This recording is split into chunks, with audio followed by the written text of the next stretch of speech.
Zoning Board of Adjustment meeting, Monday, December 9th, 2019. I hereby declare this meeting of the Howell Township Zoning Board to be open. Adequate notice having been given pursuant to the New Jersey Open Public Meeting Act in the following manner. First, on January 15th, 2019, a copy of said notice was mailed to the Star Ledger and the Tri-Town News. Second, on January 15th, 2019, a copy of said notice was hand-delivered to the clerk of the Township of Howell. Third, on January 15th, 2019, said notice was posted in the office of the Zoning Board and on the bulletin board in the Howell Township Municipal Building, 4567 Route 9, Howell Township, New Jersey. In accordance with the Fire Prevention Code and your safety, please be advised that this facility is designed with 2 emergency exits, which are on your right at the front and rear of the meeting room. Furthermore, smoking is not permitted in the municipal building. Please take note that this meeting is being videotaped for possible future broadcast on Howell Township TV 77. This meeting is a judicial proceeding. Any questions or comments must be limited to the issues on what the board may legally consider in reaching their decision, and the decorum appropriate to a judicial hearing must be maintained at all times. Thank you, Eileen. Can we have a roll call, please? Yes, you may. Mr. Hughes. Here. Mr. Mertens. Here. Mr. Moretti. Here. Mr. O'Donnell. Here. Mr. Orozco. Here. Mr. Saya has been excused. Mr. Cantor. Here. Mr. Laughlin is absent. I haven't seen or heard from him. And Chairman Nansen. Here. You have a quorum. And I want to welcome Mr. O'Donnell back. Nice to have Thank you you, back, sir. Can we all stand for the Pledge of Allegiance, please? Pledge allegiance to the flag of the United States of America and to the republic for which it stands, one nation, under God, indivisible, with liberty and justice for all. Thank you. Mr. Tropoli, may you swear in the professionals, please?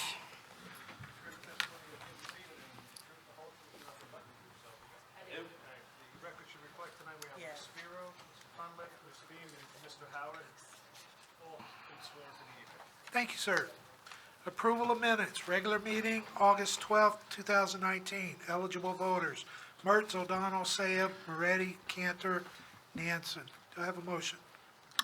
So moved. Motion by Mr. Moretti, I'll second that motion. seconded by Mr. O'Donnell. Can we have a roll call, please? Mr. Mertens. Yes. Mr. Moretti. Yes. Mr. O'Donnell. Yes. Mr. Cantor. Yes. Chairman Nansen. Yes. Motion carries. Minutes are approved. Thank you. Okay, regular meeting, August 26, 2019. Eligible voters, Hughes, Mertens, Moretti, O'Donnell, Laughlin, Saya.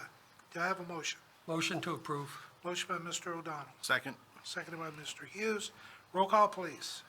Mr. Hughes. Yes. Mr. Mertens. Yes. Mr. Moretti. Yes. Mr. O'Donnell. Yes. Motion carries. Minutes of August 26th are approved. Thank you. Regular meeting, September 9, 2019. Eligible voters, Hughes, Mertens, Moretti, Roscoe, Saya, Cantor, Laughlin, Nansen. Do I have a motion? I'll make a motion to approve. Motion by Mr. Hughes, Second. seconded by Mr. Moretti. Roll call, please.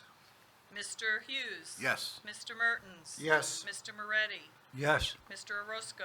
Yes. Mr. Cantor. Yes. Chairman Nansen. Yes. Motion carries. Minutes for September 9th are approved. Regular meeting, September 23rd, 2019. Eligible voters, Hughes, Mertens, Moretti, Roscoe, Saya, Cantor, Laughlin, Nansen. Can I have a motion? Motion to approve. Motion by Mr. Merton, Second. seconded by Mr. Moretti. Can we have a roll call, please? Mr. Hughes. Yes. Mr. Mertens. Yes. Mr. Moretti. Yes. Mr. Orozco. Yes. Mr. Cantor. Yes. Chairman Nansen. Yes. Motion carries. Minutes September 23rd are approved. Regular meeting, October 7th, 2019. Eligible voters, Merton, Roscoe, Saya, Nansen. Do I have a motion? Motion to approve. Motion by Mr. Mertens, seconded by Mr. Roscoe. Can we have a roll call, please? Mr. Mertens. Yes. Mr. Orozco. Yes. Chairman Nansen. Yes. Motion carries. Minutes of October 7th are approved. Regular meeting, October 28, 2019. Eligible voters, Hughes, Mertens, Moretti, Orozco, Cantor, Nansen. So moved. Moved by Ms. Moretti, I'll second. seconded by Mr. Hughes. Can we have a roll call, please? Mr. Hughes? Yes. Mr. Mertens? Yes. Mr. Moretti? Yes. Mr. Orozco? Yes. Mr. Cantor? Yes. Chairman Nansen? Yes, Motion carries. Minutes of October 28th are approved. thank you. Is that rain? Yes. Wow. Vouchers, No vouchers. correspondence. I don't have any correspondence for this evening, but I believe Mr. Vidiello is here to discuss the Secudis application with the board. Okay, Mr. Tropoli. Thank you. Well, Chairman Nansen, as you will recall, November 26th was a letter sent at the board's request to Mr. Vidiello indicating that he needed to be here tonight to discuss the chronology and the length of time it's taken to move the Secudis application. And I'm referring to the 113 Highway 34 Farmingdale location. This matter's been pending before the board for quite some time. Earlier today, Mr. Chair, the record should reflect that I did speak briefly with Mr. Vidiello and indicated that the board is looking for answers, quite frankly. Right. And that we had a rather spirited discussion before, and quite frankly, the board was about to entertain a motion to dismiss the case without prejudice. Correct. I spoke to Mr. Vidiello. He indicated to me, when he spoke to me, that there were some significant movements in the case that he wants to bring to the board's attention tonight. And I indicated to him that, quite frankly, it'll be up to the board's professionals, to advise the board as to whether or not an extension should be granted and the matter be listed. Okay. Now, if the board is inclined to give this applicant a break, if you would, based on what Mr. Vidiello will place on the record, I would absolutely recommend that there be a renoticing and a republication. It's been carried for quite some time, if you should go that way. Well, has there ever been a notification yet? Mr. Chairman, in fact, there has not yet. There has not yet. So every time we carried the case, It's been carried without notice. it's been carried without notice. Right. But That's- that's primarily it, Mr. Chair, from my standpoint. I mean, Mr. Vidiello knows that the burden's on the applicant tonight to bring the board up to date on the developments that have happened over, I suppose, the last year and perhaps most recently. And with that, Mr. Chair, Okay. I'll turn it over to council. Okay, sir. Chairman Nansen, members of the board, thank you very much for having me here tonight. I'm happy to come and try to give you as much information as I can. Is the microphone picking me up? Is that- Yes, sir. You can pull it closer to you, and it is on. Okay, thank you. So, very briefly, as you're aware, and your letter sets forth the chronology of the application so far, from the time a zoning violation was issued in July 2018, all the way through to the present. During that time, an application was submitted, site plans were submitted, review letters were issued on those site plans. The applicant went and sat down, had a meeting with your planner and your board engineer to go over the review letters, to discuss the items that needed to be addressed.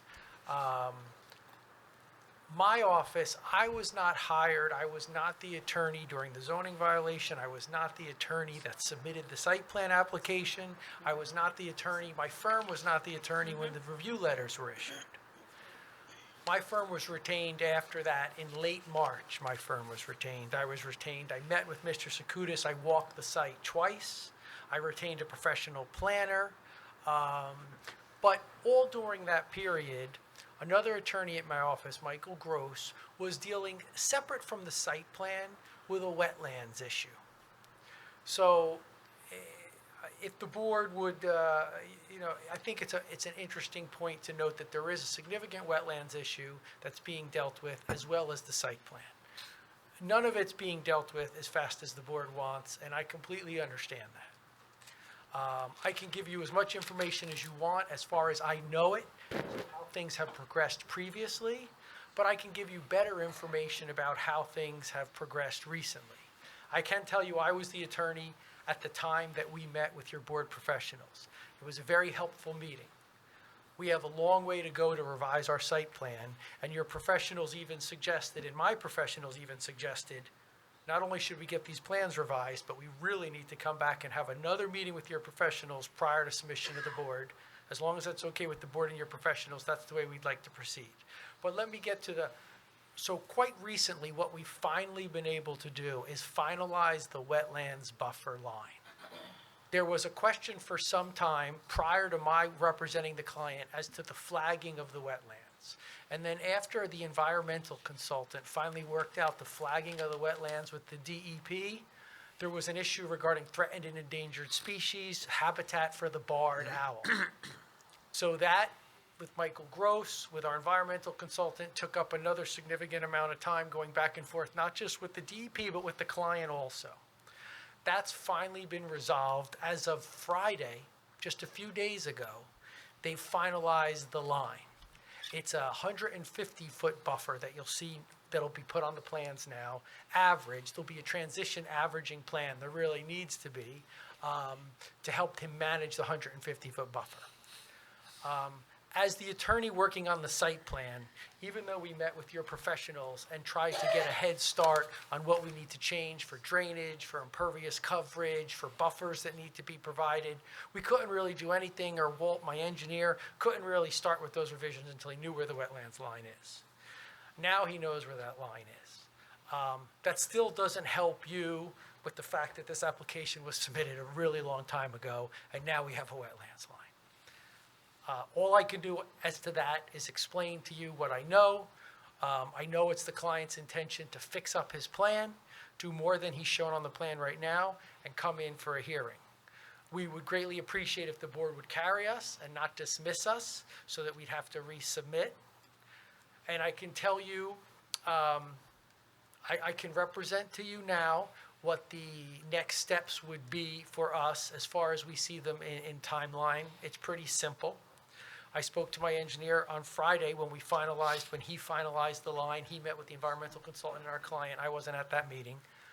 But our engineer thinks to address the drainage issues that have been raised, the impervious coverage, the buffer issues, a lot of the site plan issues, he feels from now until we schedule a meeting, hopefully with your professionals again, would be about 4 weeks. So that would include the time to revise the plans and to meet with your professionals. What we would do, if it suits the board, is we'd contact your professionals, obviously, just about now to arrange for an opening in their schedule in about 4 weeks so that we're all available. I then asked my engineer, so once we meet with the professionals, what's the next step? What revisions are going to be needed? And obviously, that's a little more difficult. Because if your professionals say, well, you've missed a couple of quick items, take care of this, but we like that, maybe we only need a week and a half. If they say, you really have a good chunk of work you still need to do, my engineer said I could potentially need another 4 weeks. So, but still, 4 weeks from today to get in, hopefully for another meeting with them. After another meeting with your professionals, worst case, maybe another 4 weeks. But at that point, I have plans submitted to you, but that doesn't leave any time yet for your professionals to then review the final plan and write their reports. That's So you would be looking in February. December, January, and then Well, we're mid-part of December right now. so if we went from Talk 8 weeks, that's February. so February, we would have our plan to your professionals, and then from there it would be how much time you think they might need to review and write Well, their reports. it's 10 days. They need the plans 10 days prior to the applicant coming to the board. Probably more than 10 days. Yeah. I know, but I mean, the only thing that I want to say is that the violation was issued a year and a half ago. I know. And let's be clear, we have known that there's wetlands issues out there from the beginning. And there has been an exceeding reluctance on the part of your client to accept the fact that he doesn't get to do whatever he wants on his property. And so, what's happening is that you keep carrying, which keeps staying the municipal court action, which is dated like July of 2018. It's going to be 2020. in a year and a half's time, when every other applicant can get their stuff together in advance of that issue, you're still not ready. I mean, it's bordering now on ridiculous. Jen, it's even further than that.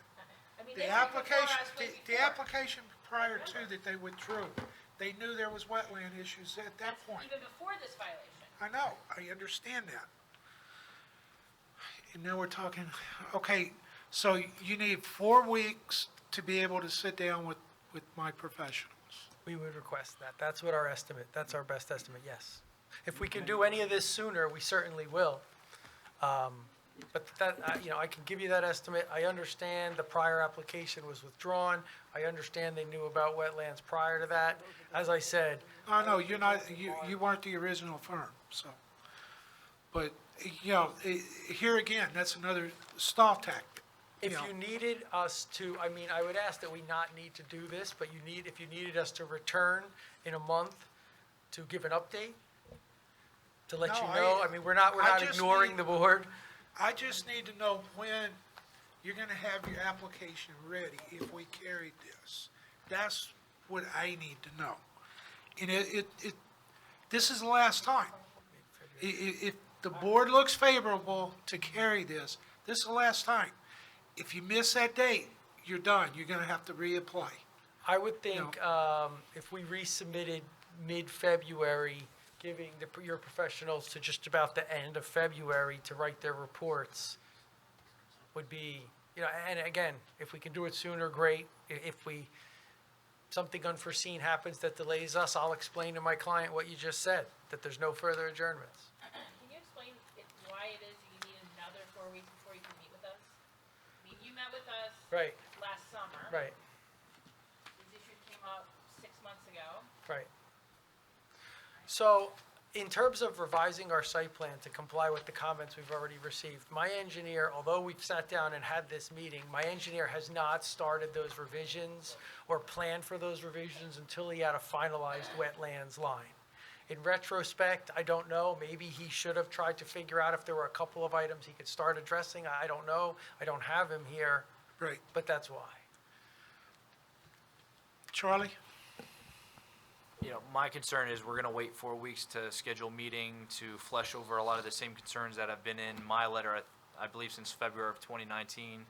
I would say if there's any way possible that the applicant and their professionals could schedule a meeting with us next week before the holidays, so that way these discussions are had, and that if planned revisions are in the works, it's, in the holidays into the early part of the year, because waiting 4 weeks is just delaying the matter further. My letter is pretty straightforward with the concerns we have regarding the stormwater. While the stormwater basin and things like that do, butt up to the wetlands in some area, it's stuff that's been in the letter and hasn't changed. I think a lot of the disturbance that the applicant is talking about with the buffer and things like that are issues that have been raised in the prior application. So it's not something that is new. While the buffer might have become greater, the crux of the problem, it still has not changed. So my recommendation would be we should Next schedule week? something before the holidays and get this moving if the board's going to decide to carry it. Right. Jen? I agree. Matt? These wetlands issues came up with the first application when they withdrew, and nothing has changed. We've all seen site plan applications that utilize delineated lines and estimate the location of buffers off of the landscape project and other issues. I know the engineer, he's a pretty savvy guy, he can figure out how to lay it out, and we can have these conversations, but I agree with Charlie, his letter's gonna be a year old by the time they come to us. I know. And it's one thing if it's a proposal, but this is asking for forgiveness on a code issue, which is 18 months old, and, at some point, the excuses have to stop. And I just feel like this whole situation, had it been dealt with when it came up initially, we would have had a hearing already. But I just feel like it's constant delay, constant delay, constant delay, and then it's, please just give us one more chance. But it's been multiple chances. It's bordering now on disrespectful. So I think we need to schedule a meeting next week. If they can't come next week, then that's the end of it. Because, again, Charlie's letter is dated a year ago. Okay. Matt? I mean, yeah, what kind of makes this situation just even more difficult is after the violation was issued, I mean, your client's gone forward and used the area in question for storage of the containers.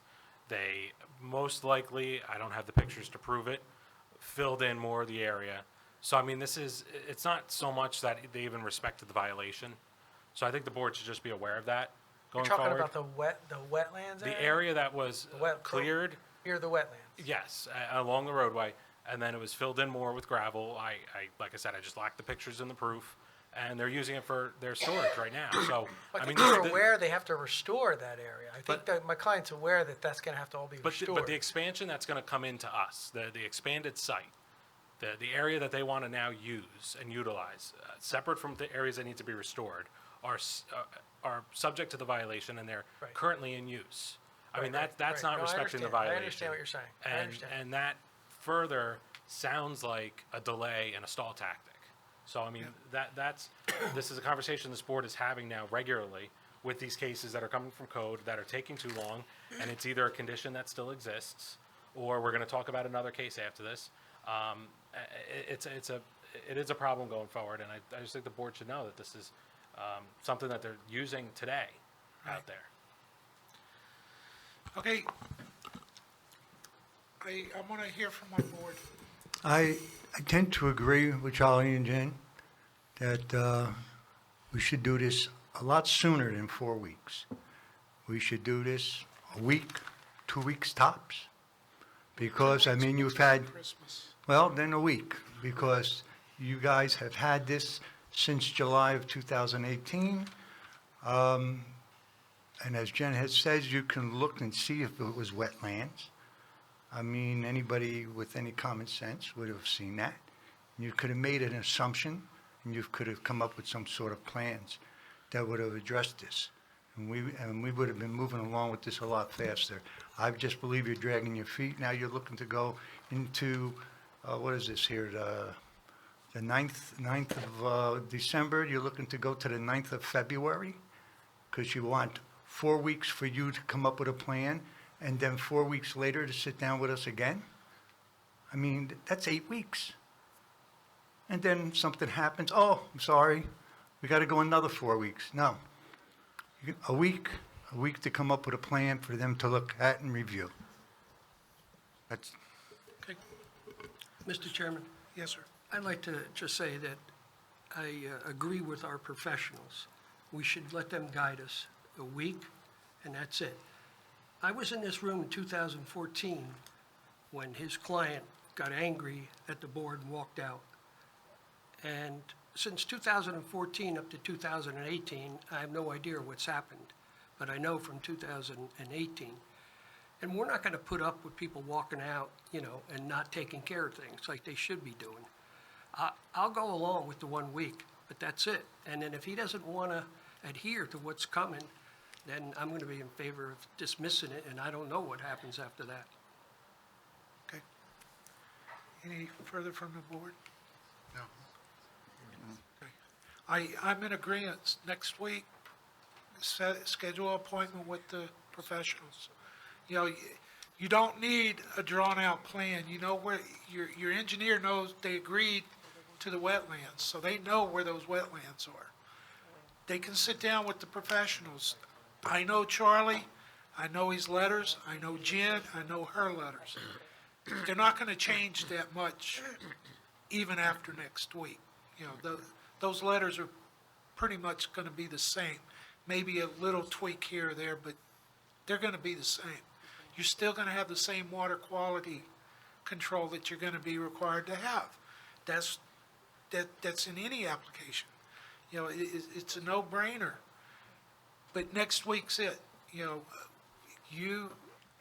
I'll depend on my professionals to tell us next week, what the outcome was, and then we'll carry it. If they agree to carry it, we'll see what we can do that way. If not, we're just gonna adjourn the matter altogether. Okay, sir? Yeah, Mr. Chairman, so We'll certainly try to set up that meeting next week with your professionals. Hopefully, my professionals are available. I don't think my engineer will be able to bring a revised plan to that I'm meeting. not asking him to But- bring a but maybe- revised But plan. maybe he might be able to try to start. Who knows? Maybe he'll be able to start. But after he meets with the professionals, after we all meet with the professionals, even especially if he can't bring the revised plan to that meeting, he'll need some amount of time, which he could discuss with your professionals to make those revisions. And I would ask maybe you could defer to your professionals' recommendation after that meeting to see how much time. That's what I just stated. Yeah, so, Mr. Chairman, what I would say is at the very least, you know, it sounds like they've been going back with DEP on the wetlands delineation and the buffer that's required. You know, if they're in the process of getting an LOI, they should at least have a, you know, application to the board with the plans which show what the buffer is and things like that. That would be something they could bring to the, you know, to the meeting for representation. We can see what impacts that obviously has on their site plan, but, you know, the stormwater management stuff is the same thing that has been in my letter since February. A lot of that is, on the western portion of the site, you know, west of the driveway on Route 33, which some of that doesn't directly abut to the wetlands. So, you know, using the excuse that we need to get the wetlands delineation doesn't necessarily, you know, impact that stuff. So, you know, I think we need to schedule it for next week. I'm available any day next week, other than Friday afternoon. So, you know, I would say please reach out to us first thing tomorrow morning to schedule a meeting. We will. My office is always available. I'm located centrally in Toms River. We can do that anytime, morning, afternoon, whatever works best. Jen? I'm good. Okay. Okay, sir. Thank you for your time. Thank you. Mr. Tropoli, you have anything to add? Okay. I agree. Okay. Okay. Before we go any further, Yes, ma'am. we also have another code case that Matt would like to address with the board, and Okay. it is case number 1912. It is, the applicant's name is Mazzocchi. What was that? Mazzocchi, Mazzocchi. They haven't been before the board Okay. yet, but they set their application in earlier this year. Charlie deemed them incomplete, their code case, and they have yet to respond and send anything in, and that's been since at least July. So, we're just finding new ways for people to stall. That's ultimately what this is. So, sometimes it's when we have an application and they carry or adjourn us several times.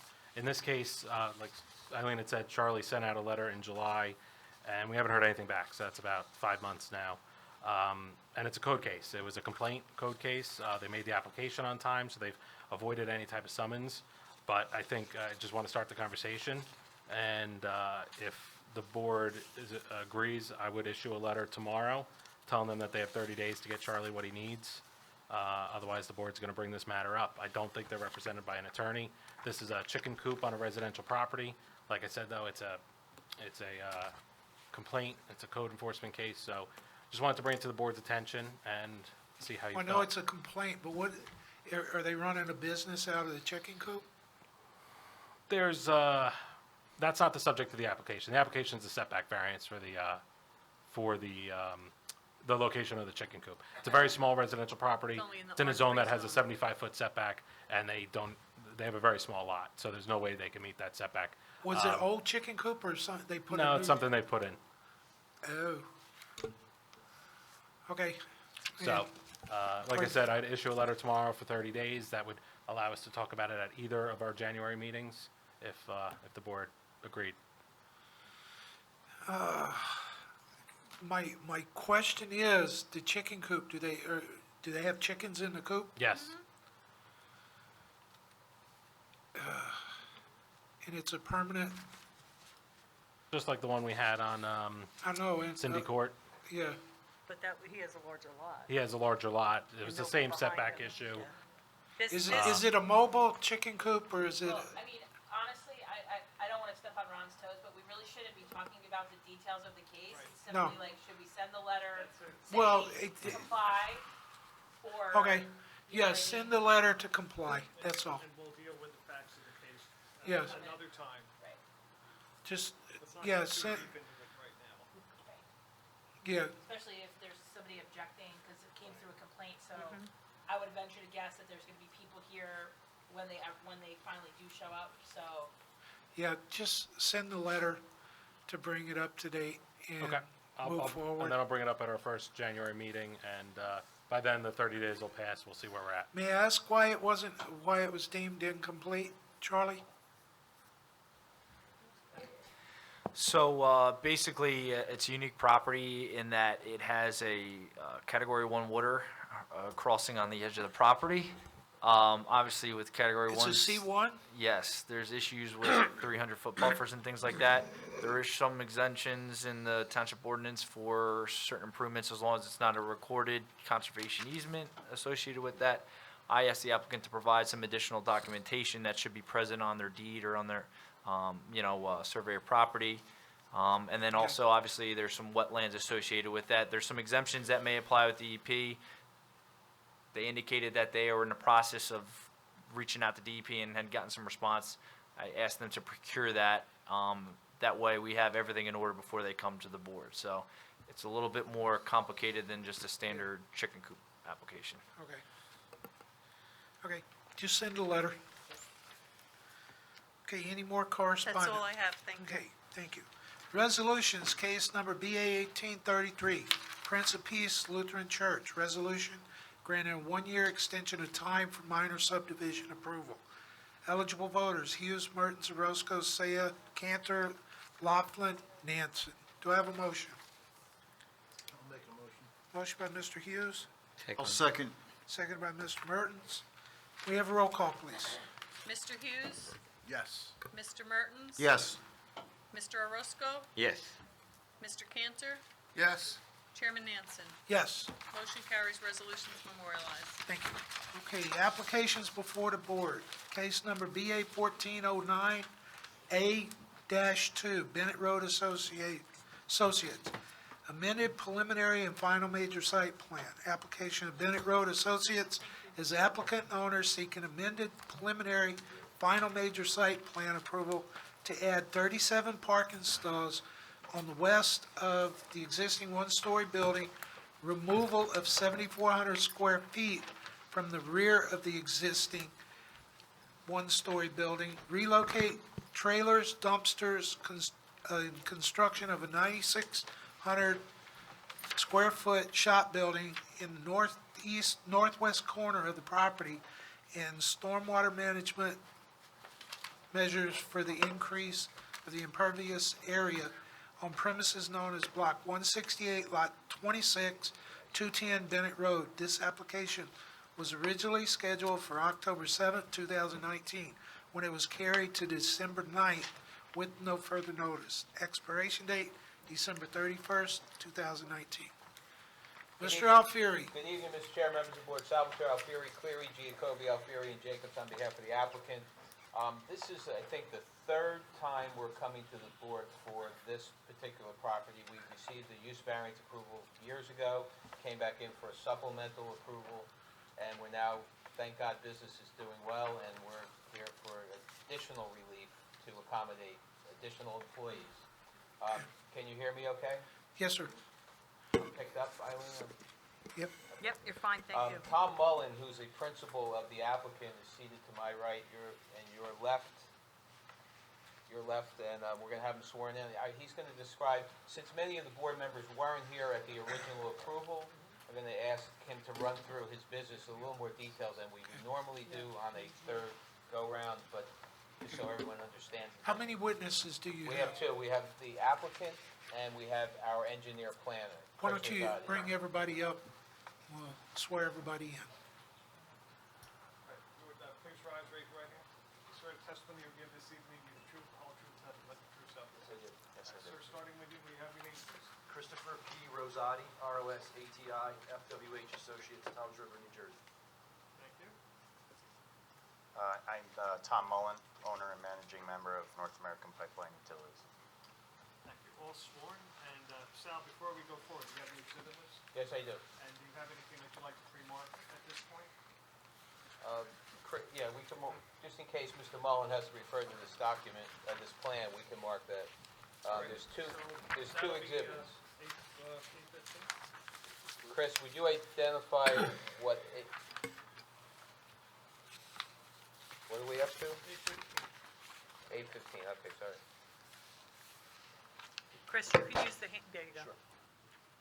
A15 is a colored rendering of the overall site plan, sheet 1 of 1, dated November 20th, 2018, last revision, November 20th, 2019. And the second exhibit's the aerial exhibit? Yes, the second exhibit, actually it's A16, is an aerial exhibit showing the property, the subject of the application, and the surrounding area, and the color aerial view. 16. Thanks. Hal, you didn't provide these exhibits electronically, right? No. No. And you don't have handouts? We have, I'm just saying, I'm not that old, but I cannot see that at all. you don't have, color. We just have reduced vertical. I have the Can same we just put it over there? area. You want to move it that, we can move it over.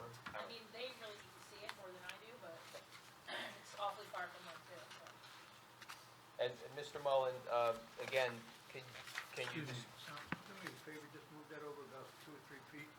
This wall's blocking it. oh, yeah. Mr. Mullen, can you first tell the board a little bit about what your company does and how long you've been at the property? We've been at the property, I believe, since 2013. We're North American Pipeline is a underground rehabilitation company. We service a lot of townships in New Jersey, so we do pipe cleaning and televising assessment for a lot of township and engineers to assess their underground infrastructure.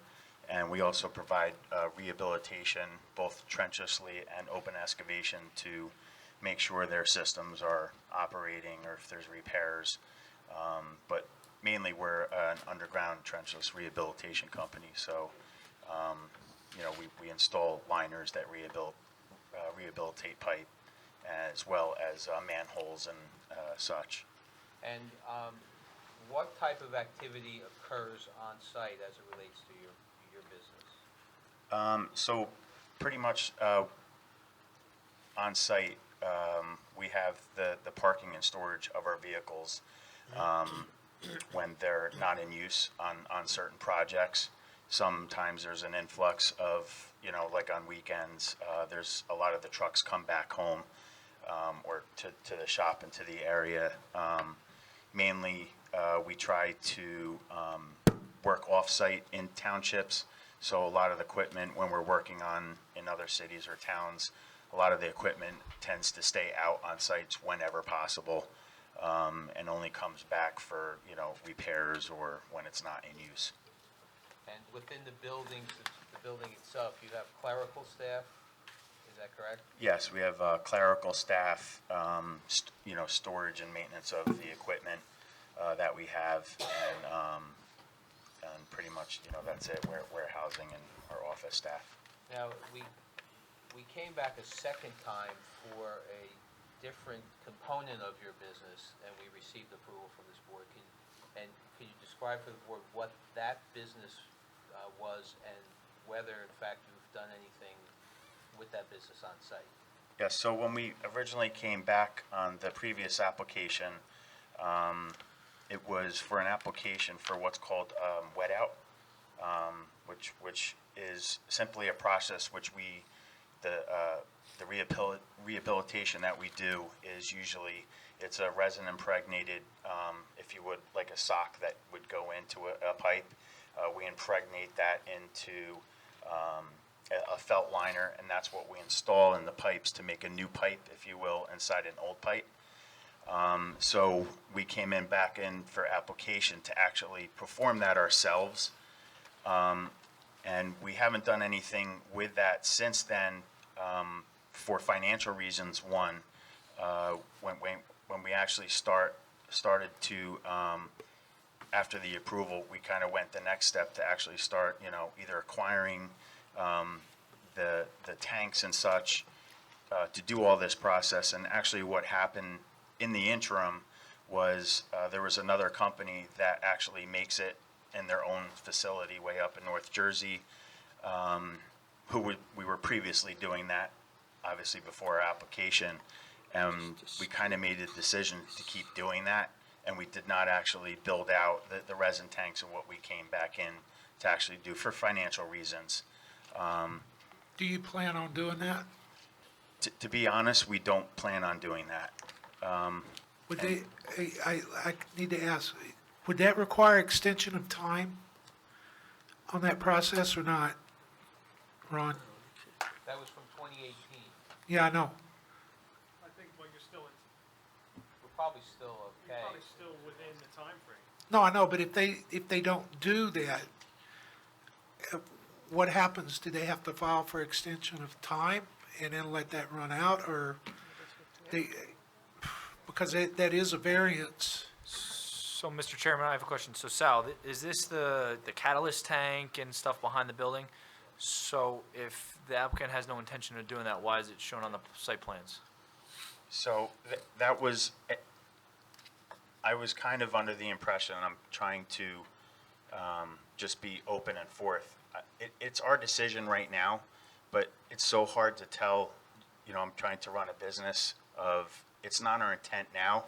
And honestly, it wasn't even the intent when I originally came in, when I went for my first application to even use the building when we were, 10 trucks and just a handful of people. It was hard for me to even then forecast, how the company was going to grow, which is, Right. A good thing, and I wish I could give more insight to it.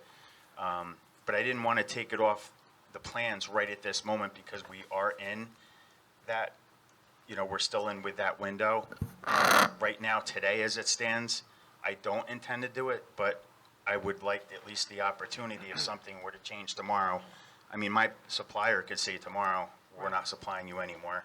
You know, and then Sal, I'm I stuck. think under the circumstances, you need to take a look at the resolution and look to see whether or not you should file an extension of time. That's understood. Because, That- if that's it's, why it I'm is on the asking that. plans, and what I'm hearing here is some uncertainty about the future. So rather than, ask for any kind of specific representation, let's just roll with what's already been approved and what the expiration dates are. And we're not seeking an extension or anything relating to that aspect of No, approval. I understand. Just No, so I we're clear. understand, but you're I getting understand. pretty close. If it was 2018, Right, and if you're they, getting pretty close. if they, and the reason I brought it up is first, so that the board fully understands the history of the zoning, but in addition, the Environmental Commission issued a report, and it said that they don't want this present application approved until we deal with the 2018 Environmental Commission comments, which we haven't done because he hasn't implemented them yet. So I want you, so the board understands, he hasn't ignored them, it's just that he hasn't elected to move forward with that approval.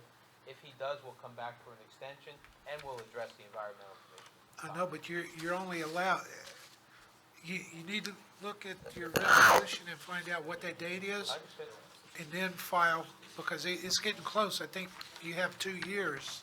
Well, and to that end, you're back now, and you're asking for more, and to say that you haven't addressed the comments from the Environmental Commission from an application that's 2 years old, and now you're asking for more on the site, I just, things need to start to get addressed. Because I think what happens is that everything just gets delayed and out there, and now we're back for more. And we haven't even solved the issues from before. So regardless of whether the tanks are going in or not, what are the comments from the Environmental Commission from the prior application? They all deal with the types of chemicals that were going to be used with this procedure that would be. And if I have it in front of me, they're asking about the types of resins. The comments are resins and how they're going to be transported. But I mean, understanding that you're not technically putting the tanks in, you came here for an application for this, you should know how it was going to work and provide them with the information that they're asking. Saying, at this time, we're not moving forward with installing the tanks. However, to address your concerns, this is how they get transported. This is how they're handled. I'm assuming that it's regulated, correct? So there's really no reason why these things should continue to hang. We need to start closing out prior approvals prior to entertaining more. So if you're saying at this point that you're abandoning that approval and you're not going to move forward with that at all, that's one thing, but that's not what I'm hearing. I'm hearing you're not willing to do that at this time because things may change, so therefore, anything that's hanging out there from that 2018 approval needs to get cleaned up. Okay, Understood. okay, okay. Now, you also received a notice of violation from the town earlier this year, is that correct? Can you, and if you did, I know you did, can you tell the board what that violation was for and what you have done to date to address it? Yeah, I believe the violation was there was two companies named that were using the property. One was Twin Landscaping, and the other one was Christmas Decoration Company, which was utilizing space inside the warehouse. So immediately when the violation happened, I removed the Christmas decoration person, came in, took everything out of the building. I believe it happened over like probably 8 weeks, I believe it happened, from them being taken out. And then Twin Landscaping, who is still there using the center of the property now today, which, they had the discussion to actually with them, and I gave them a deadline to be out of the property by February, this coming February, because of that. If I could interject here. Yes, So this application was necessitated by the violation. You're telling me that the landscaping business has continued to operate and there's no intention of trying to legalize that use through this application? To legalize the landscaper to be there? So this was in a stay. My violation was in a stay because that operation was illegal. And one of the ways to fix that is to get a use variance for the new operation on site. So they're allowed to stay there until we have this hearing.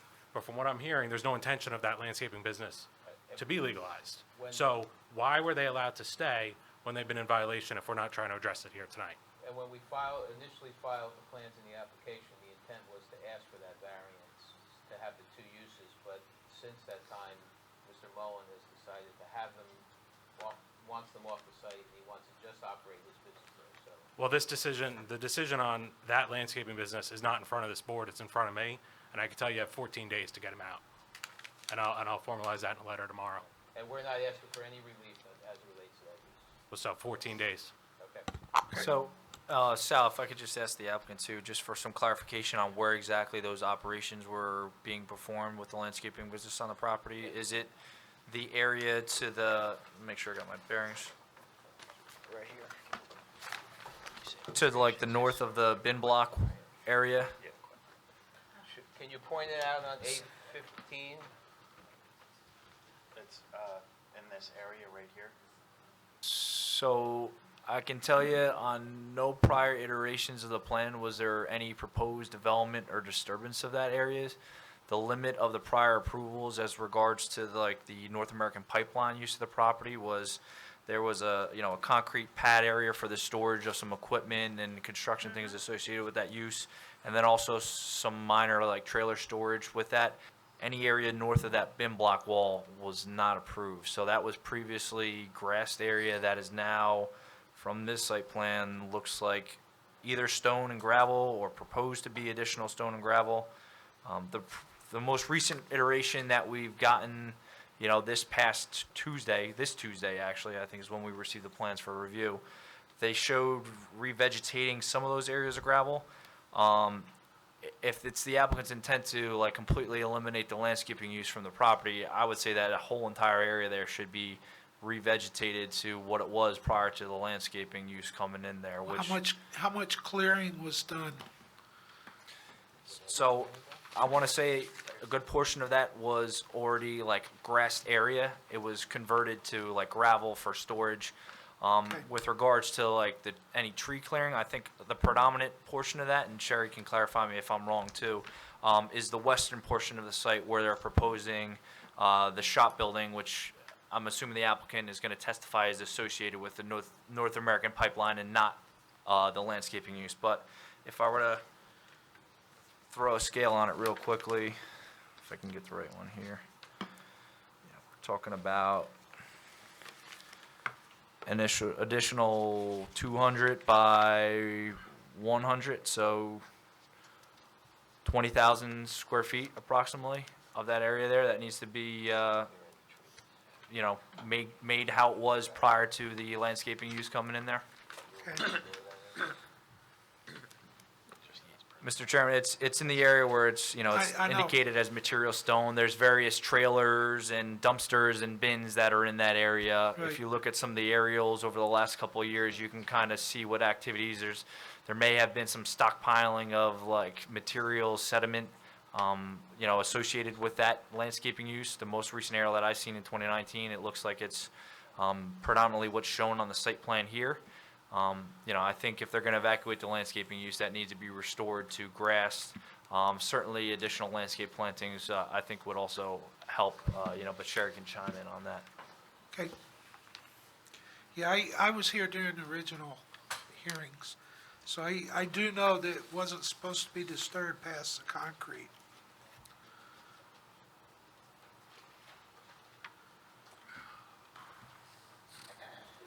Now, how much of the original plan, I know you were rebuilding the building, doing roof structure, did all of that get completed? Yeah, the renovation, I'm sorry, the renovations to the building and the first site plan was completed, inspected, all the bonds were released, and Okay. we had plantings and all that.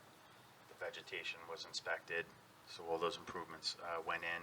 Okay. There was a septic system that was approved and inspected by Middlesex County, which was on their end, as well as a well that was on the first proposed plan. Monmouth County or Oh, I'm sorry. Monmouth County? Okay. The concrete pad, I know that went in.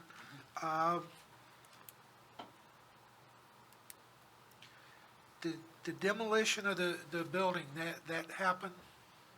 The old No, building that's- on the left? No, that's actually shown on this plan as well as the first application. Because if I that was can- going to be demoed. What? I remember that Yeah. that was going to be Yeah, and demolished. we haven't done it just yet, only because, for financial reasons, and we're trying to come back, to get the usage of the other building, because there is storage in there now, as dilapidated as it is. That was the original structure, originally, I guess, back when it was an apple orchard or whatever it was. Now, was there a code issued for that, code violation for that? I don't believe so. Matt, was there a code, the existing building that's there, the one off to the left? You know what I'm talking about? It looked like a house, old, that was supposed to be demolished. Oh, Did yes. you issue a violation for that? That wasn't subject to my violation, no. Okay, And that was demolished. I actually forgot there was that small structure that was yeah, up in it was front. Yes. over to the left. Yep. That was Yeah, I'm demolished. sorry, that was, What Mr. Mullen, I think, is referring to.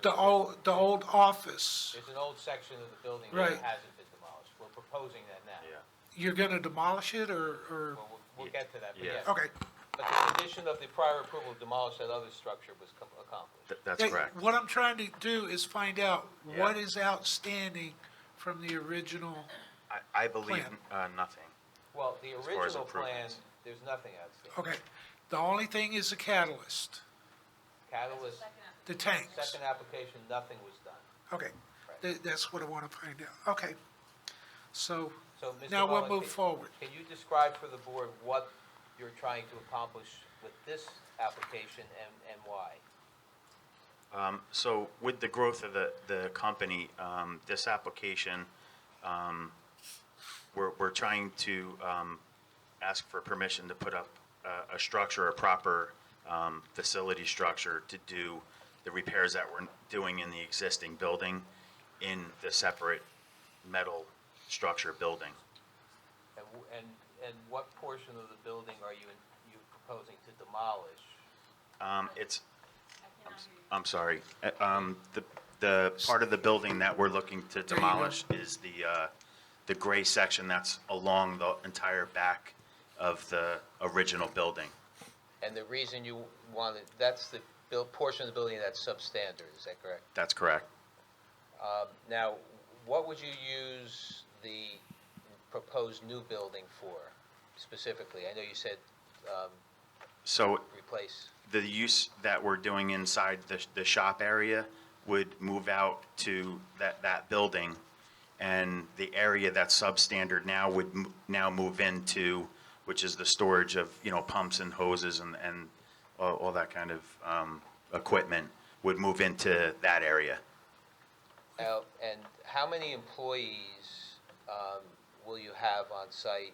Or how many employees will you have, and how many will work on site, and how many work off site, and how frequently do they perhaps do both? The total amount of employees now in the company today is 55. 17 are at the site as far as office helpers, managers, and, office personnel and equipment maintenance people. And you have shop people, is that the equipment maintenance? Yes, that's all part of the 17 people which are on site. Mr. Alfieri, can I interrupt just a second? Yes. Now, you do maintenance here? You're doing maintenance on your equipment? Yeah, we do light maintenance. Because in the original resolution, you weren't supposed to. You were going to outsource that. Where do you do the light maintenance? In the building? That's correct.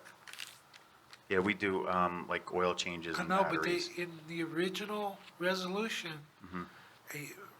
Ron and my professionals, I have to back that up, but it was stated that all of that would be outsourced. That there wouldn't be any maintenance done in the building. It was strictly for storage of vehicles and materials. Mr. Chairman, I don't have the prior resolution in front of me, but I would say that is not an atypical, condition or restriction that the board has put on similar type Well, applications where, we had discussed Yeah. that because we wanted to know how much fuel was going to be stored there, how much oil would be stored. Yeah. We- And there would not,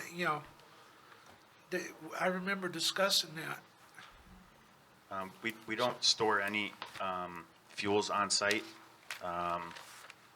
It really is, just the oils that we change in and out. We have a service, I think I testified, I believe, and it was a while back, that we have a company called Tox that comes in and takes the oil out of the way as soon as, periodically. But there's no maintenance that takes part outside of the building or just within that containment. The 2015 resolution said no outdoor maintenance of vehicles. I think there was always the intent to do minor maintenance in the building. It was the outdoor that was prohibited. I'm looking at resolution Okay. from 2015, page 11E, says no outside vehicle maintenance permitted. Okay. I didn't remember that specific restriction. I know we had discussed it, as far as maintenance. Okay, Can you just give us like 5 minutes to go through? okay. Sal, let's take a 10-minute break real quick. Okay, Eileen? Ready? Yep. The zoning board will now reconvene. Okay, Mr. Tropoli, Mr. Alfieri. Right. Yes, Mr. Chair. I spoke to council during the break. Since the only time sensitivity as it relates to the town was the zoning violation that's pending, which is now going to end, we felt it would be best for us to clean up the plans, try and address some of the comments, address some of the things we heard tonight, and come back at the next available meeting with a revised plan at whatever time. I don't know what your timing is, because you just have reorg, I guess, right? Is that what we? No, I do have dates, Oh, okay. so how long do you need? We don't need much time. When are your meetings in January? Because they already started doing some of the cleanup of the plans to address the board's professional comments already, so. Okay. January 13th is our reorg, and there's 2 use variances on there already. January 27th is one application, which was building a house on an unimproved do road. that? So January January 27th? 27th is fine. Mr. Chairman, if I could just interject, so, as far as my reports go, there's been a lot of questions that I've had in the various iterations of the letter with regard to the stormwater management. Each time that I get revised plans and resubmittals, it's a little bit more information, They're proposing an infiltration system for this site, which, has restrictive soils underneath the site. I don't think that it's suitable for recharging, the stormwater events. I'd like to see, it reconfigured to something, a detention system with a positive discharge. There is a brook, along the east side of the property that they could discharge to that then drains, south of the site. Some other questions that I have, obviously, there's a parking area that they're proposing west of the site with 50 spaces. That's an area that was previously grass where there was no site plan approvals for. Now that it's in its current condition, these are existing parking spaces. It's shown on the plan as gravel. I'd like to see that included in the stormwater management system, that area tying into the system. I have some questions regarding the use around the shop building. What kind of vehicles are going to be accessing that area? It's a steel metal shop building with 3 driveway entrances on both sides. What kind of vehicles are driving up there? Does it warrant, an actual paved asphalt surface or concrete surface? Same thing with the parking area west of the building. There's some areas that are delineated as stockpiles, topsoil. One says concrete and asphalt debris. My recommendation to the applicant would be to remove those from your site plan, especially the debris. If that's associated with the pipeline use, that should be going off-site to a disposal center, straight from wherever the work's being performed. I don't think we want to see any, debris stockpiling on the site. Same thing with this topsoil. If you're eliminating the landscaping use, I don't see the need for that. You've got an area delineated for trailer storage. I think the board should discuss whether or not that needs to be on stone or something more substantial, a concrete pad. Same thing with the dumpster. There's an area delineated as 10 by 60 for dumpster storage. There's various dumpsters throughout the site that are proposed to go there. Jen can speak up on that, but it's pretty typical for the board on commercial applications to require a concrete pad and then a split face block enclosure. Well, Charles, are you talking about 20-yarders, 40-yarder dumpsters? That's what you're talking about? Would that be associated with the landscape business? It's going to be So that's been a common question that I've had. There's commingled uses that were shown on the site plan. If the landscaping use is being eliminated, I would think that those dumpsters would just be in association with the NAP use. And if that's the case, I would assume it would just be typical refuse, office and general warehouse refuse. Okay. So all of that's going to be addressed and cleaned up? Yes, the main issue, and I agree, is the stormwater management. Okay. There were some challenges, obviously, and in reviewing your professional's review letter myself, I wholeheartedly agree on when we are analyzing alternate methods, and we will be presenting something that I'm sure you're going to be happy with, and it will be 100% compliant. The other issues I hear that we have to be a little bit more clear in how we are showing what we're going to be proposing to make it so we're not guessing back and forth and wasting everyone's time at the board meeting. So we will be doing that as well. As far as the dumpster area, we will be showing what type of dumpster is going to be going there, what type of refuse is going to be going there. So we hear you loud and clear, and that we will be clarifying a lot of the items on the plan, as well as presenting a much more functional stormwater management system. Okay. As soon as you get that, if you need to, reach out to Charlie and Jen. So, Mr. Chairman, that's what I was going to be suggesting is I think would be beneficial, your office is right down there in Toms River. You can come in, we can sit down and meet. Before you go ahead and make a lot of these significant plan changes, I'd like to have a discussion and make sure we're kind of on the same page going in the right direction, so that way we're not getting plans 4 weeks from now and, we're still in disagreement, and then it's 4 more weeks and then 4 more weeks, so. We can probably commit to meet this week if your schedule allows, because again, we have been working on it already. So I think we're actually in a position to have those discussions almost immediately. All right. That's fine. That good, Jen? You good with We'll that? let him run with the drainage. Okay. No, but I mean, as far as the dumpsters and all of that. Well, it's gonna be a masonry and dumpster, Okay. you know, at the end of the day. And we were gonna ask for relief from that because of the location of the the seclusion of this property, but we'll deal with that. Jen has already made Okay. it pretty clear what she wants. Well, if it's a, Consistent about requiring a I masonry understood. dumpster on all non-residential type applications, even, you know, residential site plan applications, we require masonry dumpster. yeah, but if it's a 40-yard dumpster, I don't think you want a brick building back there to house that. Well, you're gonna have to figure that out.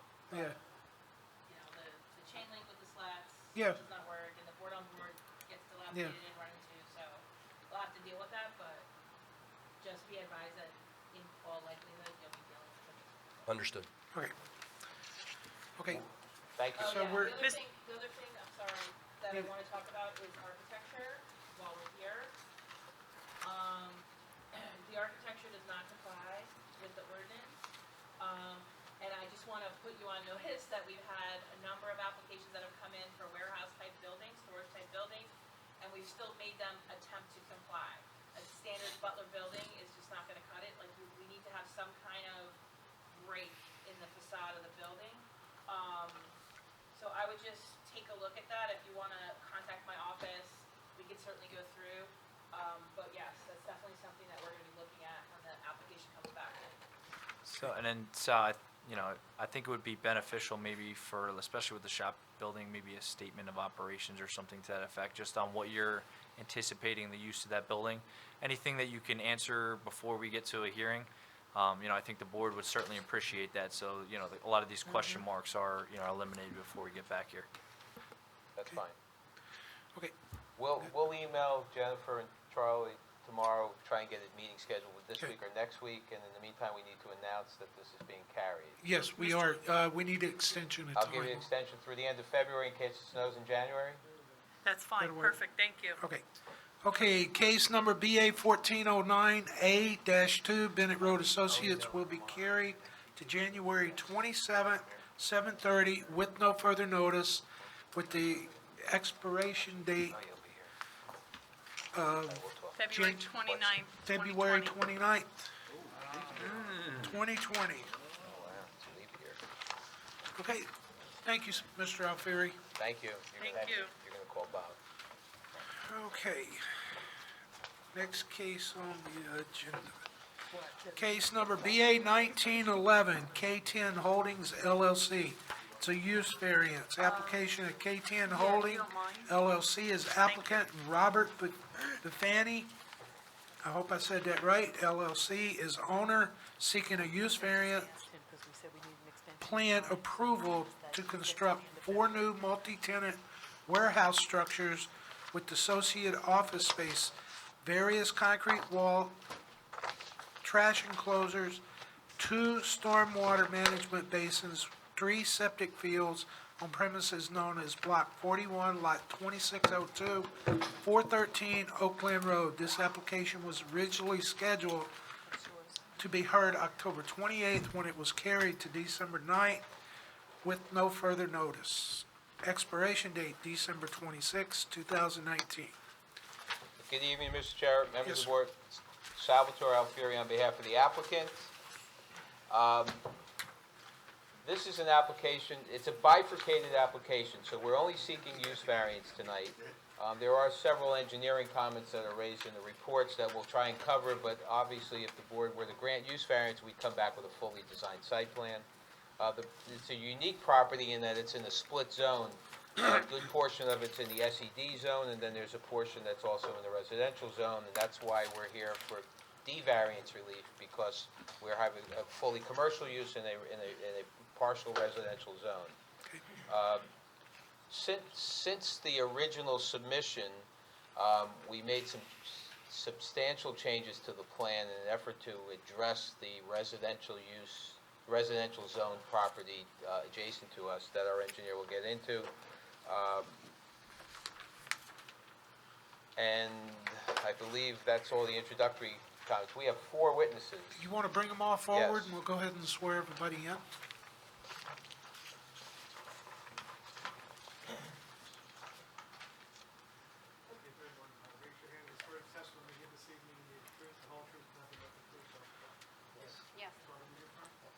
Miskovich. I'm a licensed professional engineer in the state of New Jersey, traffic engineering. Ron Grammer, licensed architect in the city of New Jersey. Good evening, Christine Capone, licensed professional planner, Capone Consulting Group. Good evening, Anthony Maltese, professional engineer, professional land surveyor, professional planner, New Jersey, Pennsylvania, Florida. Okay, all sworn. Thank you. Mr. Alfieri, evidence that you'd like to pre-mark tonight, I presume you have the...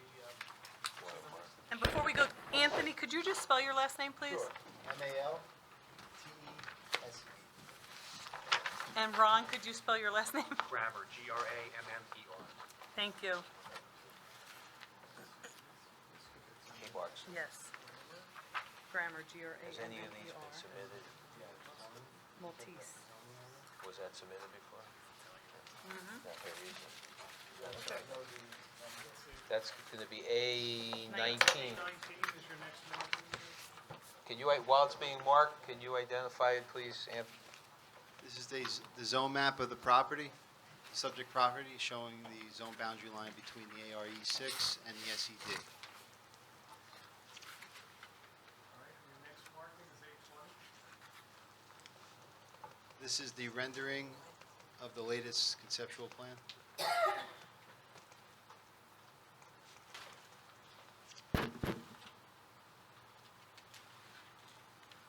Your next marking, 821. But that was submitted already, wasn't it? If it's already been submitted, you don't need it remarked. No, right? and I think the color rendering is already submitted. Just give me 1 second. And Anthony, that plan is just your, yeah, so you don't need that. And Ron? I have. Ron, was that Yeah, submitted? but I want to make sure I marked it. This is the architectural rendering, Grammar Designs.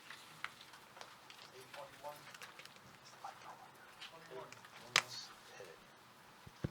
Yeah, very good. Okay, so you're gonna start with the zoning map, right? Oh, okay. Okay,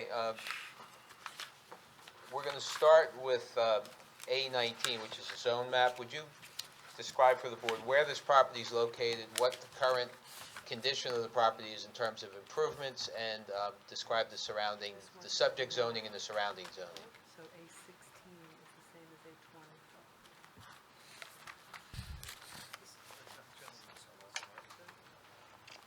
The current property is located in half in an SED zone engineer, yeah.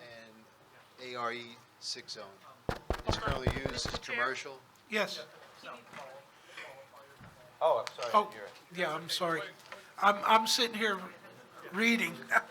But would you play, he's basically said his credentials, but you're right, I didn't give him any details. Would you, we're only seeking to have you qualified as an engineer because we do have a separate planner. Would you place your credentials as it relates to your engineering expertise on the record, please? Yes, sir. Licensed professional in the state of New Jersey.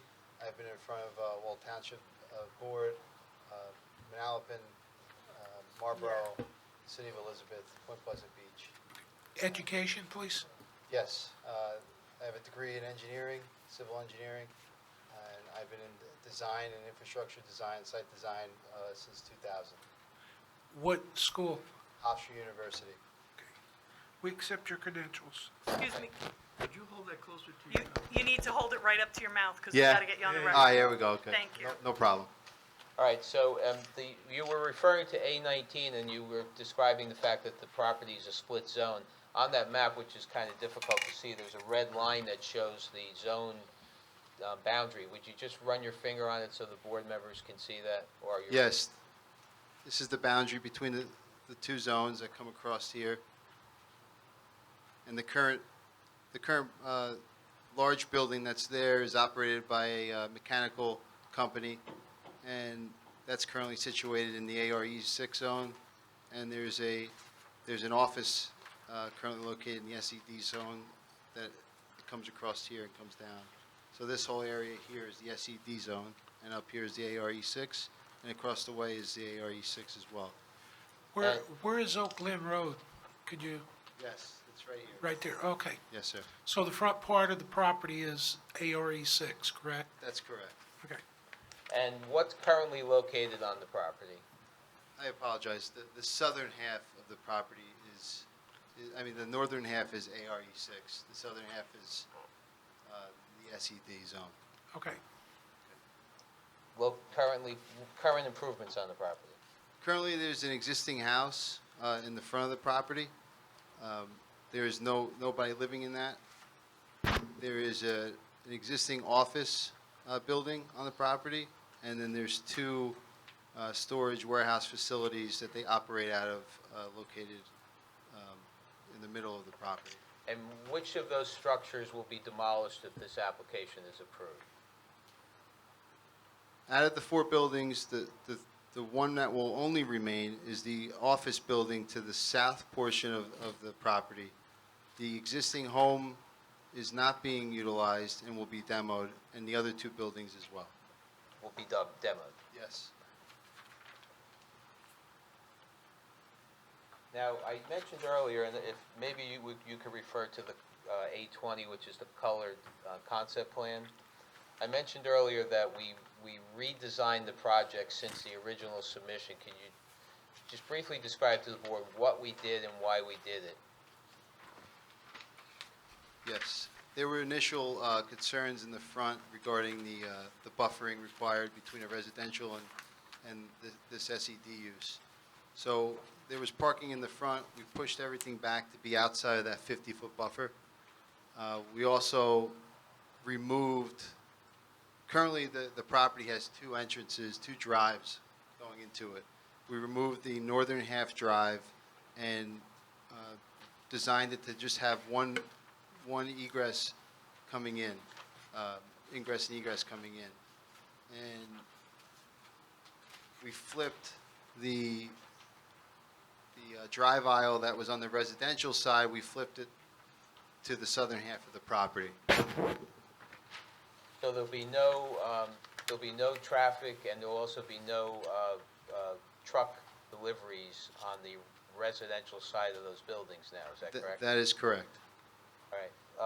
Now, generally describe for the board what's being proposed as part of this application. And again, we understand it's bifurcated, so you didn't fully engineer it, but you do have concepts for drainage and site circulation. That is correct. In the front, there's proposed a 32,000 square foot building, 36,000 square foot building, comprised of six 6,000 square foot units. We propose a stormwater basin in this area, stormwater basin here.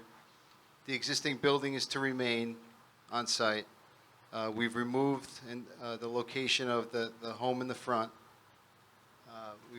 We've also removed the two buildings that were in these areas and replaced it with two 18,000 square foot buildings that all have adequate loading zones and parking in front of each one. What is the dashed line that is reflected on that plan? This dashed line is the current zone separation on the consolidated property. Now, I'm looking at the same sheet that's on that board, and I don't see a dash line. I mean, did you change this from what was originally submitted? I'm not sure what was submitted, to be honest with you. What's on the board, what's on the TV screen? Looks to me like exactly what you're looking at. and this Right. is separately marked as A20. Right, it came in as a sheet 1 of 1, but I don't see the zone boundary delineation that you're referring to. Okay. This is Exhibit 820. What's the date of Okay. that? Well, I mean, if we submitted it, that means we wouldn't have to make it an exhibit. This is new. This line wasn't there. Did you make any copies for, I'm just going back to the fact that I cannot see it, so. All right. Do you want me to walk it around? It makes it very difficult for us to understand what you're talking about. I understand. Would you like me to walk it around to the members? I mean, do you guys want to see it? Yeah. Because I don't think Yeah. you can see it All right, from no there problem. either, so yeah. Yeah, no problem. Start with the professionals first, please. Sure.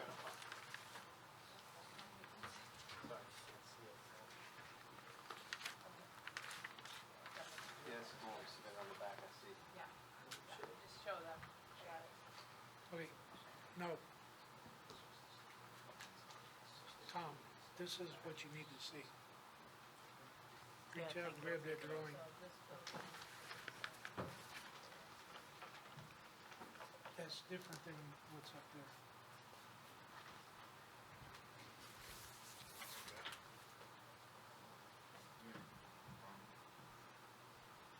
Can I ask where the residences are on this? Yeah. Here, I think there's north. Yeah, wait till he gets it back and then he can show you. Show I'll let them you that ask any question that comes to you. You'll be able to see the existing structures a lot easier there. You could take notice, the large structure is located in the AR E6 zone currently. This is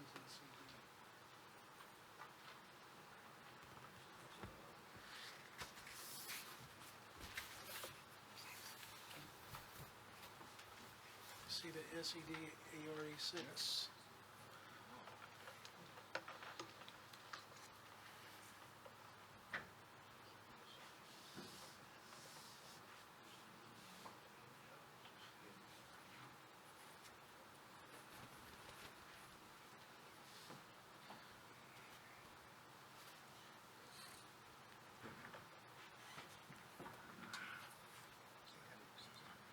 Yeah, that's existing. This one here.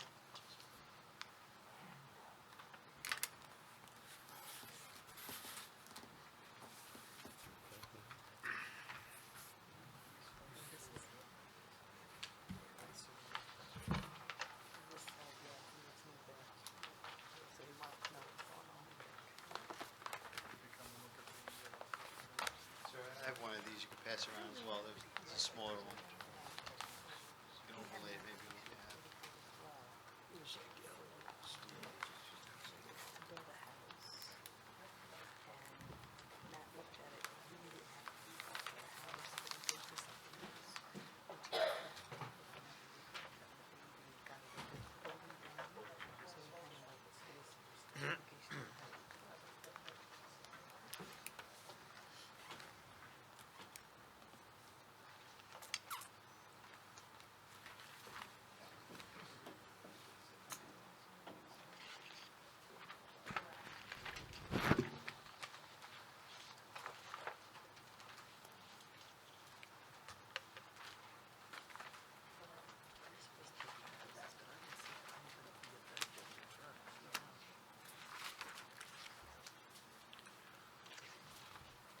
You're gonna be able to go through the waivers and everything that we're asking for in the report?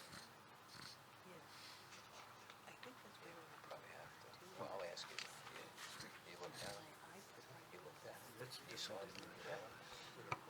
Right.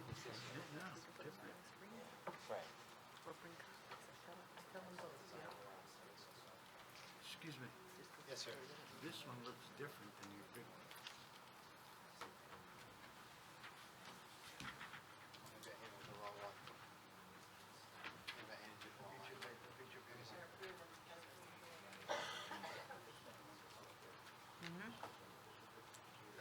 That's the old one. Have it italicized, maybe I can walk down. Bless you. It's freezing?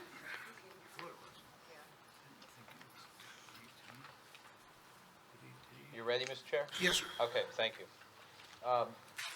Now, as part of this application, again, assuming we received the use variance approval, we would come back for site plan approval. It is proposed that the site will be developed in phases, is that correct?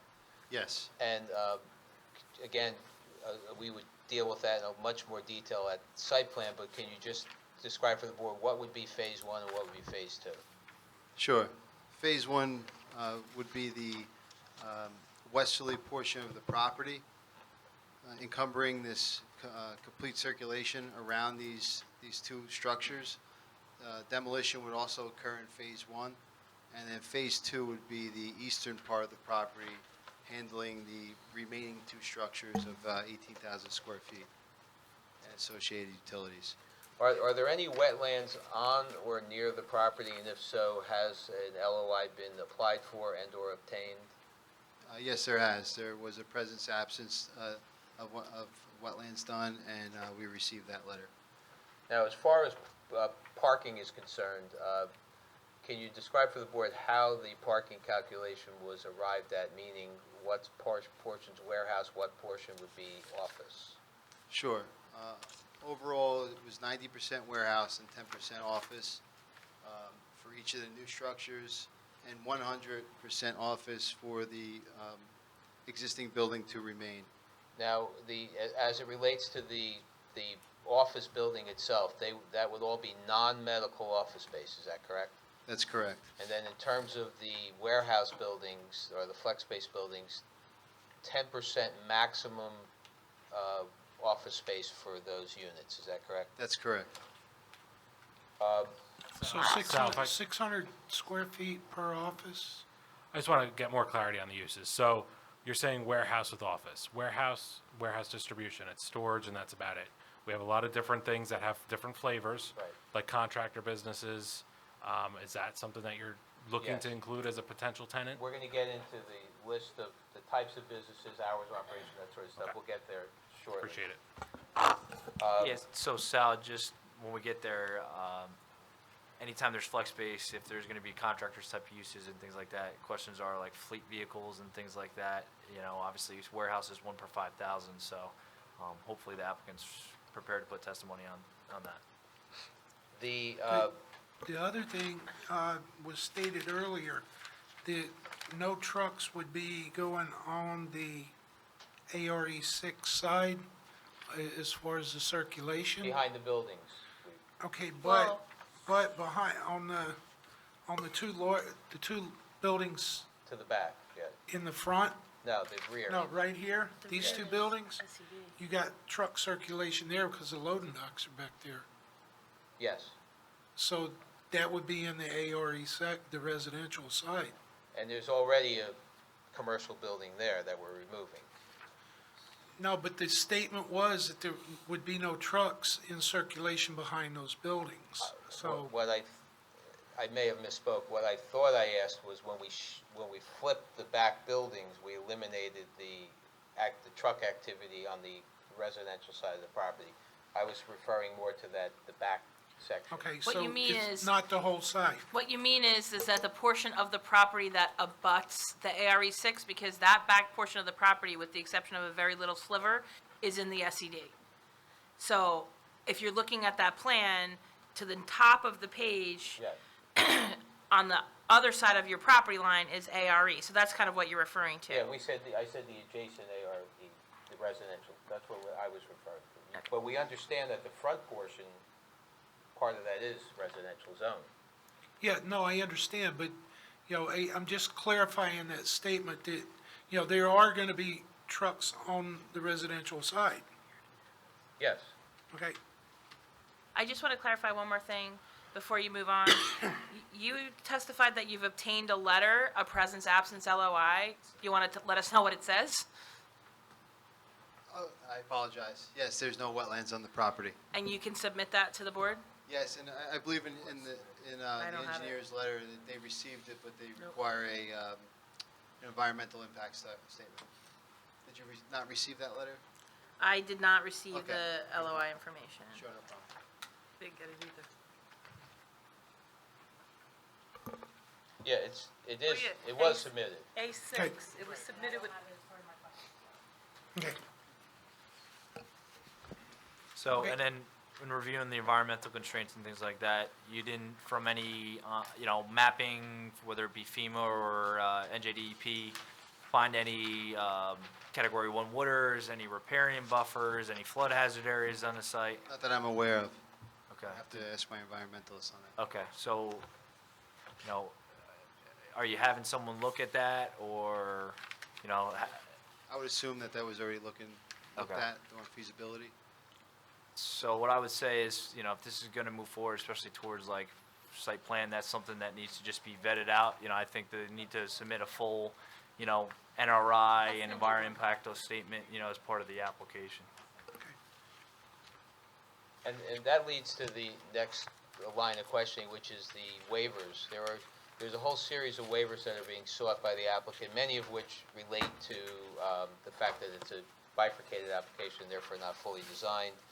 They're laid out in your professional reports. I'm not sure if you want us to go I'm gonna defer to your professionals and how they wanna handle it. Do you want us to go point by point, or do you have specific ones Charlie? you want?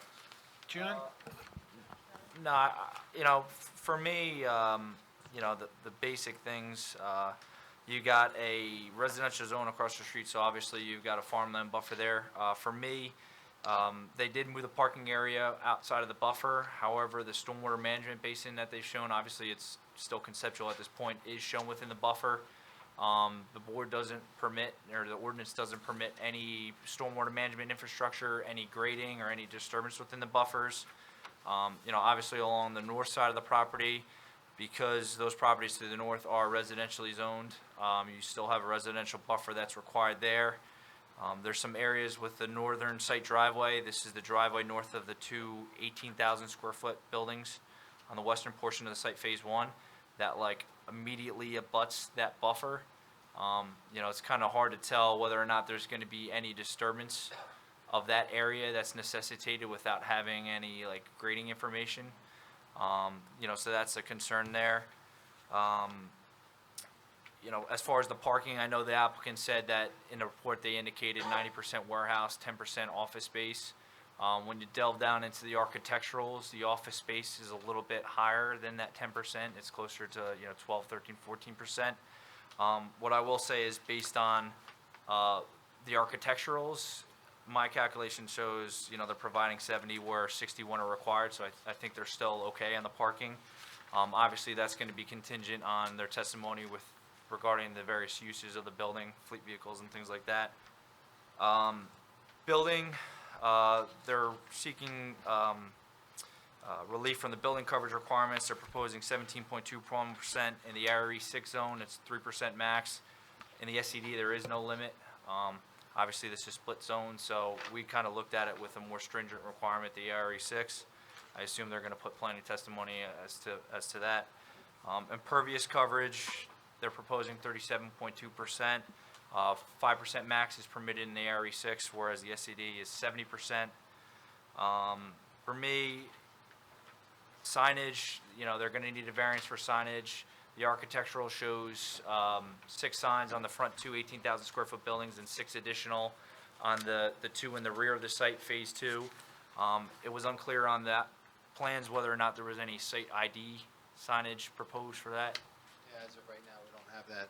No site ID We don't have signage? any detail on that So, right okay. So obviously they need a variance for the number of signs, and then, we're probably gonna wanna see some more clarification onto the size of the signage, whether it meets the, facade, percentage. For me, there's trash enclosures shown throughout the site. I think there's 12 tenant spaces with only 8 trash enclosures. Whether or not that's sufficient to the uses on the site, I think testimony needs to be provided on that. Obviously, with the prior application, we said with commercial uses, the board likes to see those in concrete split-face block with a concrete pad. Should the board rule favorably on a use variance, I think we'd want to see that as a condition, just so that way it's locked in for the site plan.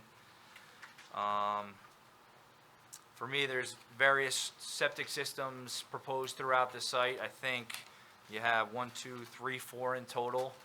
I think the board needs to see, obviously it's subject to Monmouth County Board of Health approval, but, if we're talking about warehouse uses where it's 1 employee for the office space with 1 small bathroom, your septic demand is gonna be one thing. But now if we're talking about,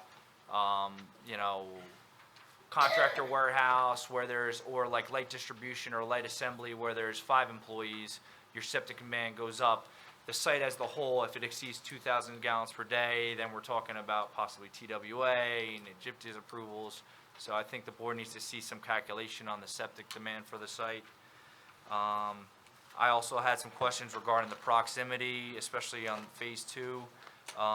One of the septic systems is like 10 feet from the building there. I think it's 15 feet permitted when you have a, capped slab on grade. In addition, the septic system to the east of the 2 18,000 square foot buildings, that's within 50 feet of that proposed stormwater management basin for phase 2. So obviously, that needs to be worked out with the location because you're also close to the building there. And then, obviously, there's the variance for the building in the front. As far as the height, we've been seeing this on a lot of these, like, spec buildings where they put in the, Parapet? parapets on the front, which, technically is calculated in the building height calculation, and it's either a height variance or it's borderline a D6 variance. What's that? That's the same thing. Well, you, Six in the height, same thing. She needs a new variance for it. yeah, okay, sorry. And then for me, just testimony regarding the general use of the site and the operations, just how it's gonna function, is kind of what I'm looking for. So anything that the engineer can provide to touch on those topics would be helpful right now. No Sorry to problem. give you, No all problem, that. no problem. I mean, as How far many as septic, how many variants are being requested?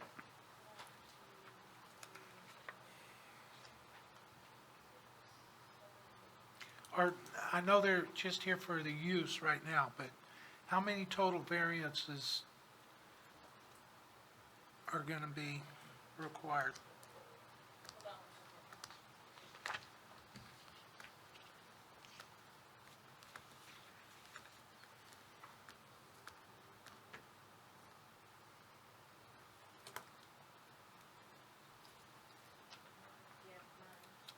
Nine variances that doesn't include the roof.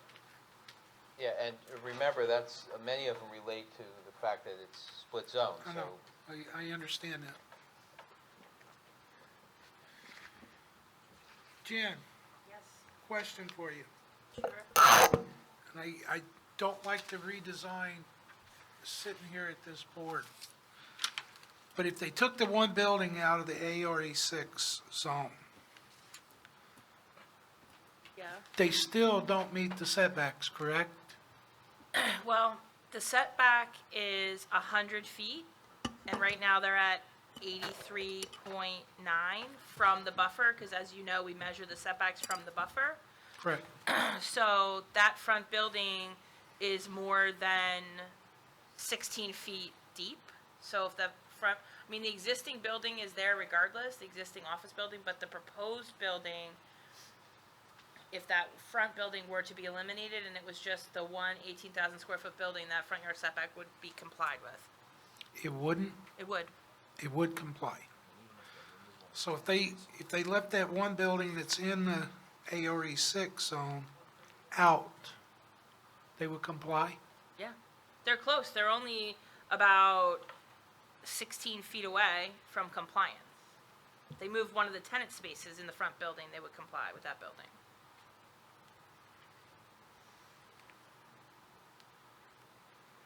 How are they in the back? Well, the back is a little different because we're in the SED zone in the back. So there is no side yard setback requirement in the SED. So those buildings, and they don't require, on the one side, they require the 50-foot buffer, which it looks to me like they're providing. Okay.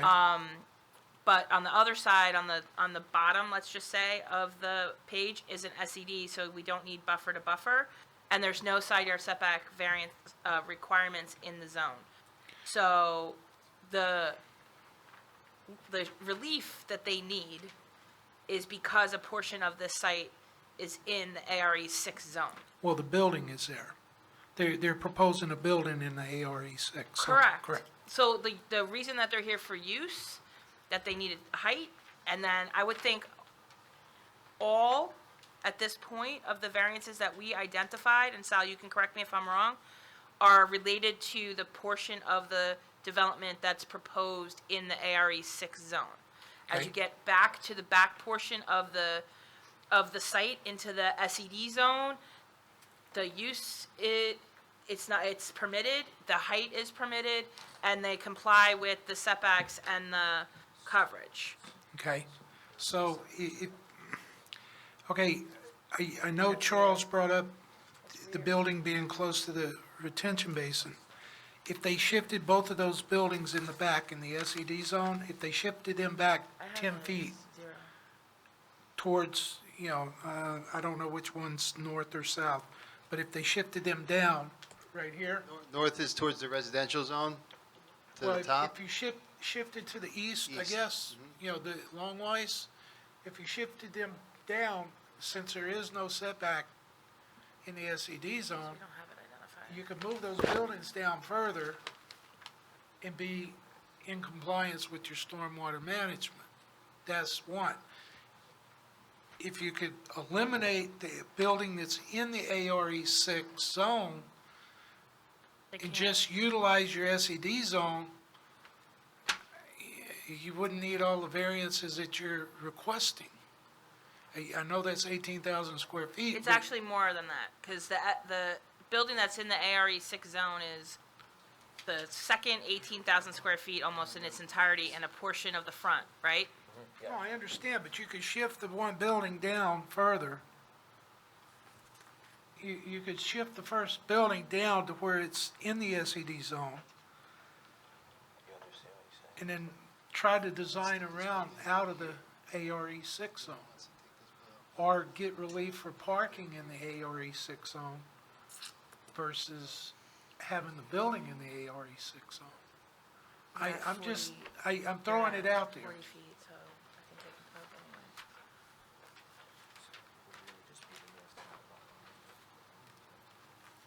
But, Mr. Chair, the only response is that we could Correct. certainly attempt to minimize some of the variance relief we're asking for, but the fact that there was, and if you look at the aerial, there are significant commercial buildings already in the residential zone that we're gonna remove and build more attractive buildings, so we can't just say, let's take everything out of the AR6 zone. No, I'm not saying everything, but I'm saying the buildings. Well, that's everything.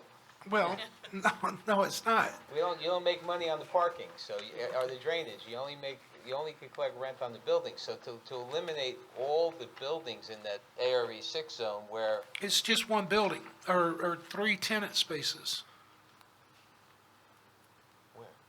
Well, I mean, that's gonna eliminate. That building. That's gonna eliminate the setback, but I don't know if they're gonna be able to comply with The height? the height, no. The coverage, no. The building coverage, no. So they still need a significant amount of relief regardless of whether they just remove three tenant spaces or not. You know, so you just have to, you know, obviously the case is gonna go on and they have other witnesses, but, you know, the question is the site particularly suited for this use? And we're really focused on that front portion that's in the ARE6 zone, which is Okay. requiring all the relief associated with the application. Okay. And just looking at the ARE6 coverage is 5%, so obviously. Well, it's assuming a 6-acre lot, so, I Right, mean, yes. 5% of 6 acres is significant, and it's anticipating a single-family house. Exactly, so the point is that, and when you go for use variance, all of the bulk variances are subsumed into the use because you're using different zone standards. So, Correct. our planner, who probably will not get to tonight, No. will be able to cover that in a lot more detail. But as we're going forward, if there's any input that the board, like you're giving us now, it'll be helpful, so when we do come back to finish, we can try and address some of those things. Hey, Mr. Hughes? I'm probably getting way ahead here, obviously, because we don't have a final site plan, but we're always looking also at the emergency vehicle circulation, and if they take away the driveway in the back, I'm just bringing that up as something to think about as well, behind these buildings to the west or the east. The circulation Emergency. back here? No, the other, to the east, those buildings. That's in compliance, that's SED. I'm just talking about fire trucks getting around in there. Yeah, we do have a fire report, and his only comment was to make it 30 feet wide. the Okay, access like I said, I'm probably getting ahead, I just was thinking about it, that's all. I wanted to get into the uses so that, Okay. so you're clear. And I could just stipulate to these, and then if you need anything further, you'll tell us, and we'll have someone address them. But there'll be no retail on site. I already indicated, in terms of office, no medical, it would be general office for the office building. Any office space within the warehouse buildings will be ancillary to the warehouse use. They will not be a separate office use. It'll be part of whatever warehouse component of that space is. There'll be no manufacturing on site. It's not typical flex space, so we're not proposing tradespeople here. It's really simply warehouse space.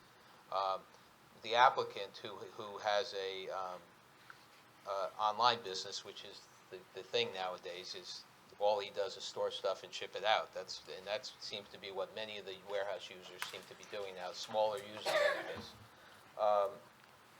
We don't know numbers of employees, and we don't know hours of operation because we don't have any tenants yet, but there'll be typical warehouse-type operations, again, with no manufacturing, no retail, so it'll be somewhat limited.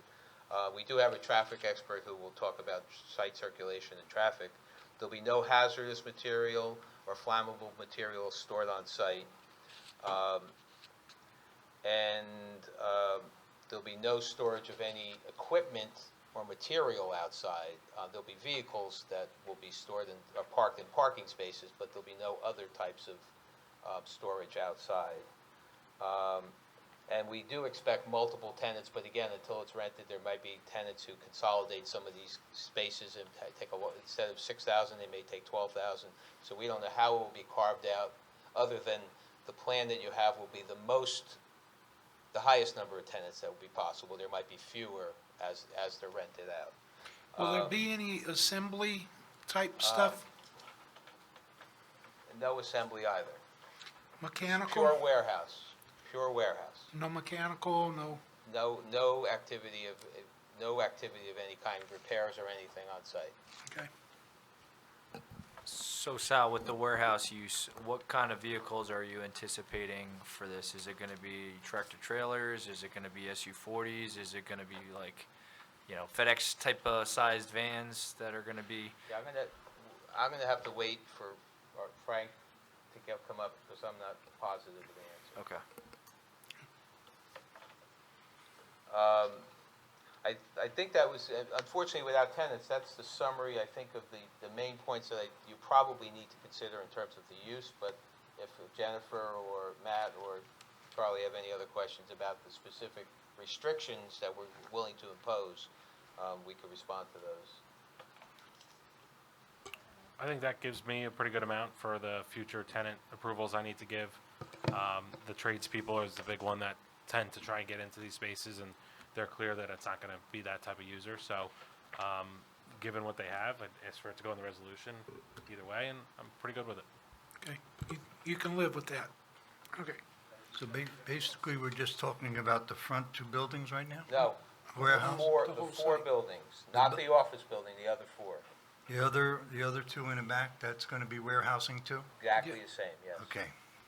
'Cause I thought you said residential at one point.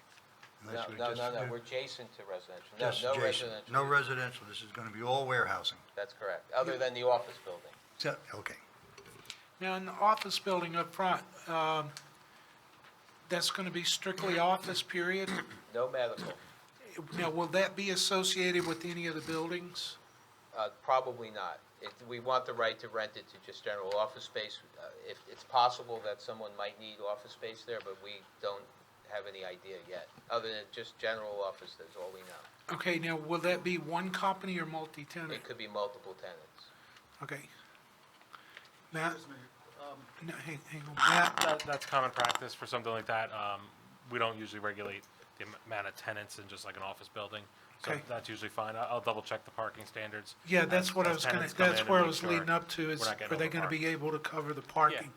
Okay, And I think we exceed the parking standards based upon warehouse and Okay. office and the 10% in those buildings. I think we have extra, okay. So the one caveat I will say to that is, depending on the testimony that Mr. Miskovich gives on the site traffic, if we're talking about SU-40 vehicles and larger than that, if they're going to be parked on site, where are they parked on site? There's I believe they're 9x18 spaces or 9x19 spaces that are proposed, which meets the code. But if we're talking about SU-40s, I don't see any spaces on site for those larger type vehicles.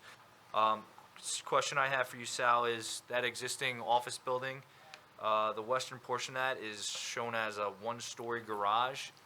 Is that office space, or is that like a garage that's been converted to office space?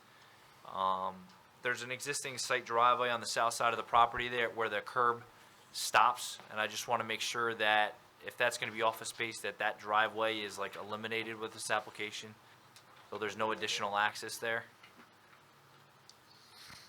Yes, that driveway will be eliminated. So that curb will go all the way to the southerly property line there?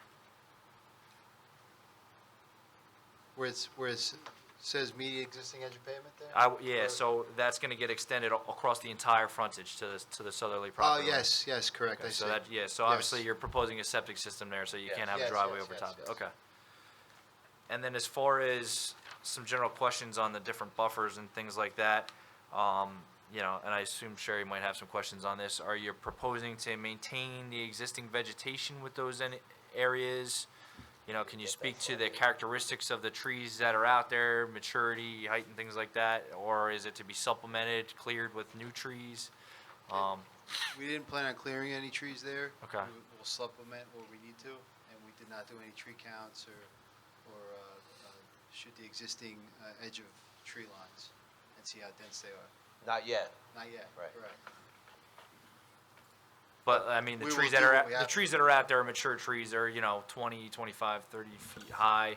You know, it's not like you're gonna be clearing those, clear cutting them down and putting in 8 to 10 foot high plantings with a 35, 40 foot high building, you know, facing a residential zone and residential properties, right? Anything that's in the buffer, we are not clearing. Okay, all right, thanks.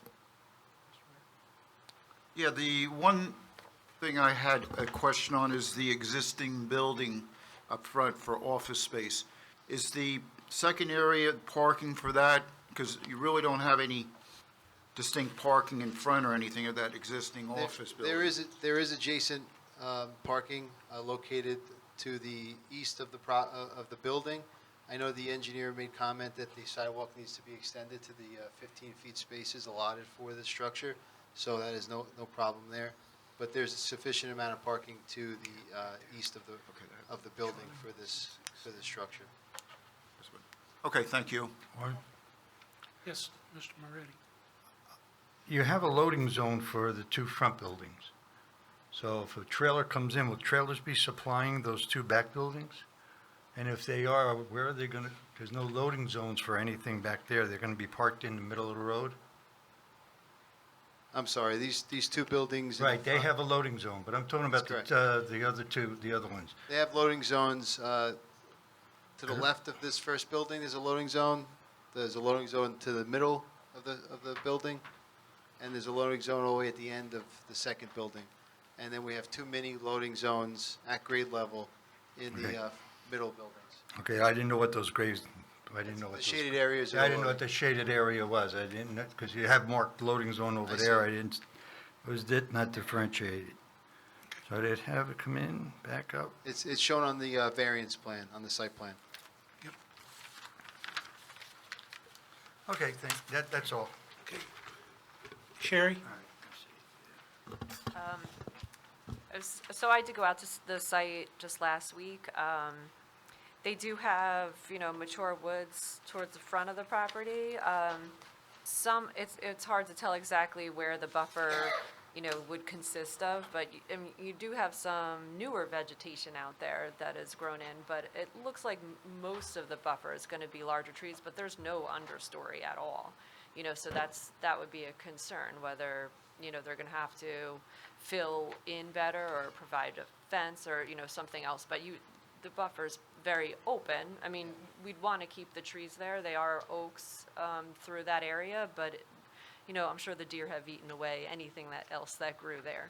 So there's nothing on the ground level at all. The buffer, though, that's on Oak Glen Road, you do have some large dead oak trees in there that will reduce your buffer when you take those out. They're along the roadside. But there is a nice row of larger oaks that is hard to tell if they're going to be within your proposed buffer or right where the basin starts. So you should do some locating of some of the larger trees. It would be nice if we could keep that.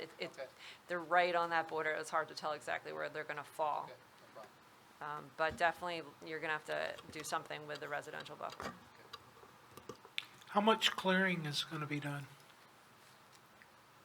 I didn't calculate that. I don't think it's a lot. I think it's just a smaller area in the center, right? But a lot of it is, successional growth. There's a lot of small brush. cedar trees, little oak trees coming in, some cherries. So there is a good area of the site that's just, that underbrush kind of look. Okay. Okay. Yeah, so, I expect them to, put in a woodlands management, but at, Yeah, we would have to identify preliminary the final. trees and provide that. Right.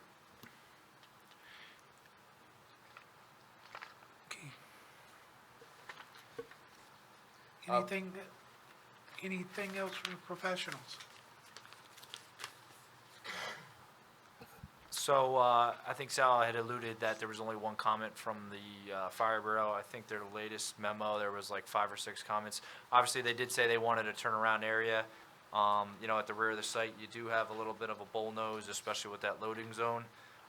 They did also make comment whether or not the buildings would need sprinklers depending on the use of the site. I think we would defer that to the building department. As far as they also had a concern regarding the site needing possible internal fire hydrants and things like that. That would be something that I would defer to the Fire Bureau if that's something they require. I think this applicant certainly should provide that, especially being that the site is proposed to be on city water. Is that correct? I believe so. Okay. No, the fire official says there's no water near the site. The buildings may need to be designed for fire sprinkler system depending upon occupancy. Let me make sure. I'm not sure. I might be brushing this one up. Yeah, so I have their July 17th memo 2019. With number 2, Charles. Yeah, no municipal water building may need design with fire sprinkler system depending on, yeah. Yeah, so then item number 6, on-site fire hydrants may be required based on the use, occupancy, size of. So what I would say is, if you're not hooking up to the city water, then we need to show wells on the site plan, because that's gonna impact, separation distance to the various septic systems. Things are pretty tight as it is, so that needs to be clarified for the board, whether or not it's well or if it's on city water. Right, and as part of the site plan, we would do that. The comment was raised about the circular fire access, and in the report number 3, which is what I was referring to, we had a 25-foot wide drive aisle at one point. We changed it to 30 at the fire official's request. He does have other comments, which we will certainly address at site plan. Our architect's here tonight if you want to hear about sprinkler systems, but that would be a fire and building code issue more Yeah. than a zoning issue. You would have to do that regardless. Exactly. Okay. Any other questions from the professionals? I know that you're here just for a bifurcated application, but have you looked at site lighting and how that could potentially impact the residential zone and your residential neighbors? We have not, but of course, we'll have everything shielded from the residential side, and we'll do a light intensity plan to show that. And again, if the board or board professionals need any of those details, to vet those a little more detail, we will. Again, we didn't do it, but if you need it in order to make a decision, we'll have to come back with it. So, I think the area of concern, and Jen can correct me if she's looking otherwise, is for the Phase 2 buildings, obviously the north side of those where it abuts a residential. It certainly looks like those are just small service pads on the back there. Yes. I don't know, is it going to be full-scale lighting that you need back there, or can that just be No, minimal security lighting on dimmers? Just and- security lighting, because there's no access back there, there's no Okay. activities going on back there. And then obviously, I think we're gonna wanna see some detail on the lighting for the loading zones for the 2 Phase 1 buildings, especially since you're loading abuts and is within the ARE 6 zone there. Heights, illumination, things like that. Not only that, but shielding to the residential with trucks backing up to the loading dock. You're gonna have headlights, if it's at night, you're gonna have headlights going out. Headlights will be in the opposite direction. No, on your first two Oh, on the buildings, first 2 buildings, yes. the headlights be going out. Right, they're backing in, correct, in those first 2 buildings? Yes. And there's no home situated facing that direction, only a dirt access drive to the houses adjacent to the property.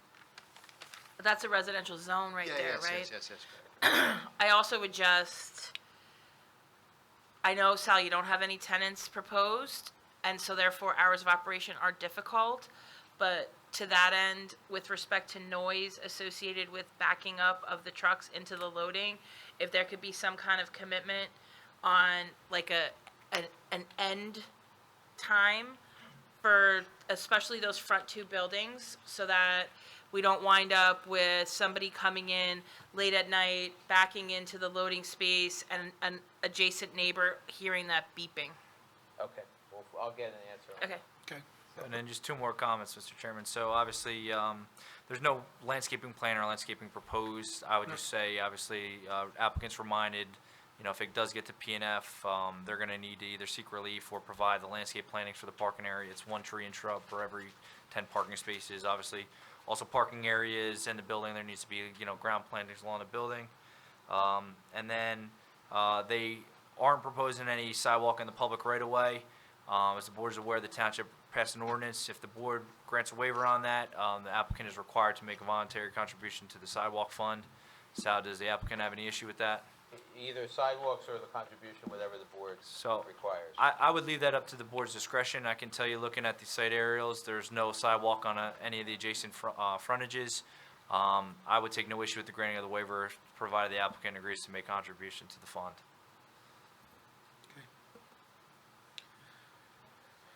That's fine. And you'll have a second bite at that at site plan if something changes, assuming we get to that. Okay. Any, That's all the Further- engineering, again, because it wasn't fully designed yet. y'all have any further questions from the board? One thing is, I agree with our Jennifer.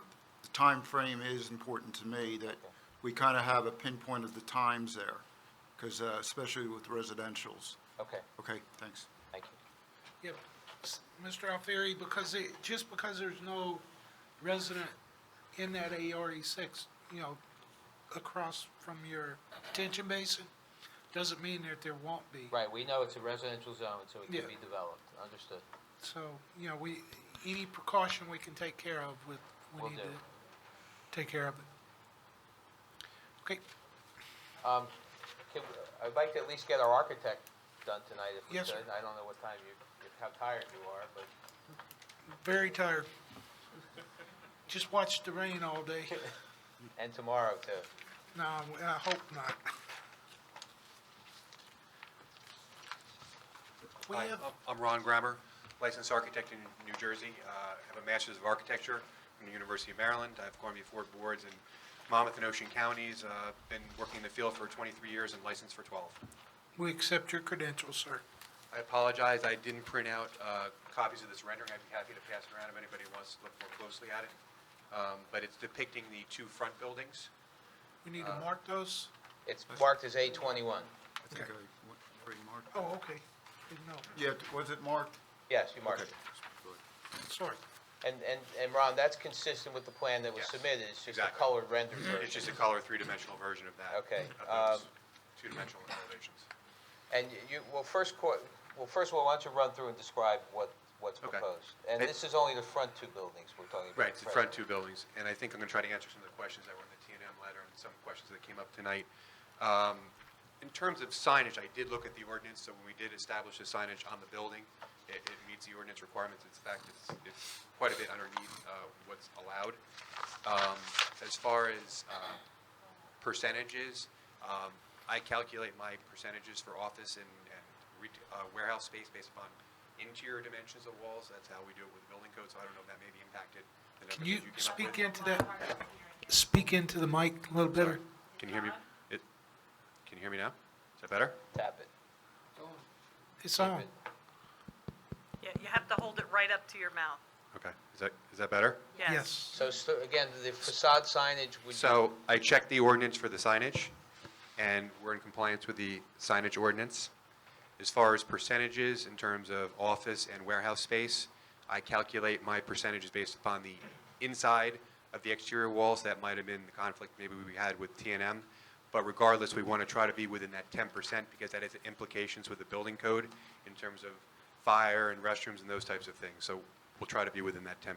Well, yeah, we actually, based on the parking calculations, we've stipulated we will not exceed the 10% on the warehouse buildings. In terms of aesthetic, and to try to meet the ordinance, we envision this as a steel structure building with tilt-up concrete walls. The walls will have various colors, probably different shades of gray and white. It will be a stucco-type finish. We'll have a base that'll be a little bit darker, and we articulated the corners with a darker color. We created that horizontal projection that's required in the ordinance. We continued that horizontal projection to each of the entrances by also making it functional. We recessed the doors while we projected out an overhang of 3 feet. We articulated the parapet, like we talked about earlier, rather than just being a flat horizontal line. We tried to give it some definition as well. And we try to comply with the, I think it was 40 feet for the ordinance horizontally. And I have all the calculations for in terms of percentage. Our articulations far exceed the 10% that's required for the facades. I can give you those numbers if you need those. I don't, but I would just like to see, I guess, and can you stipulate that the two back buildings are going to be designed similarly? Yes, they'll match. And the elevations, I think we have another sheet that shows the elevations of the back, and they'll be comparable. You can see there, we're matching up. The corners are exactly the same. The front entrance piece is the same. The signage is the same. The colors are all the same. So, Right, but that's like one portion of that building, right? I mean, that's a pretty long building. yeah, Those and it'll buildings be in the basically back. be repeated down And there. how long is the building? Uh, It's like 3 repeats, right? It's 3 repeats, exactly.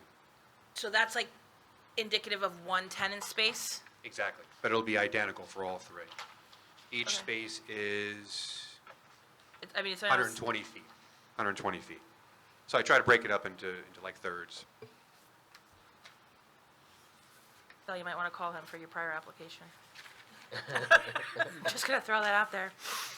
It's either that or the Manalapan architect. Well, there's that too, although he's gotten much better. So you're telling me, just through your testimony, that the colors, I mean, the plans you submitted were black and white, but these Right. are similar in nature, so it's Yeah. gonna be kind of like a grayscale Exactly. type Whites building? and grays, right. Right, so what I just don't want is for us to think it's gonna look similar to this, and then the next thing you know, you go out there and it's like hot pink or something. No, we wouldn't do that. I just have You one never know. I'm looking at the architectural, the floor plans. You've got 500 square foot in office space. You got 5,000 square foot in warehouse space. On the color rendering, you know, that equals 16,500 square feet. If you look at the color rendering, they're 18,000 square foot buildings. You're not factoring in the entry vestibule, the janitor's closet. My numbers are predicated on the building code, which is usable space, measured from the interior face of the exterior wall. I'm not Okay. including circulation, I'm not including bathrooms, I'm not including restrooms, vestibules, those types of things. So- that accounts for that additional amount. Yeah, so Mr. Chairman, what I would say is when I did my parking calculation for the office, I included the vestibule and the bathroom all in the office calculation and then the warehouse. So even with that, they're proposing 70 spaces where 61 would be required. So as far as normal sized parking space, I think they're in excess of what's required. Obviously, I hold that until I get any testimony on like SU40s and things like that, so. Okay, Mr. Chairman, yes, sir. just a quick question. In the Phase 2, in the middle piece, where's the loading docks for? I see the doors on the sides. Oh, it's right in the front. I'm sorry. Yeah, the middle unit has right in the front. That was the only Okay. spot we could do it. Okay, great. Thank you.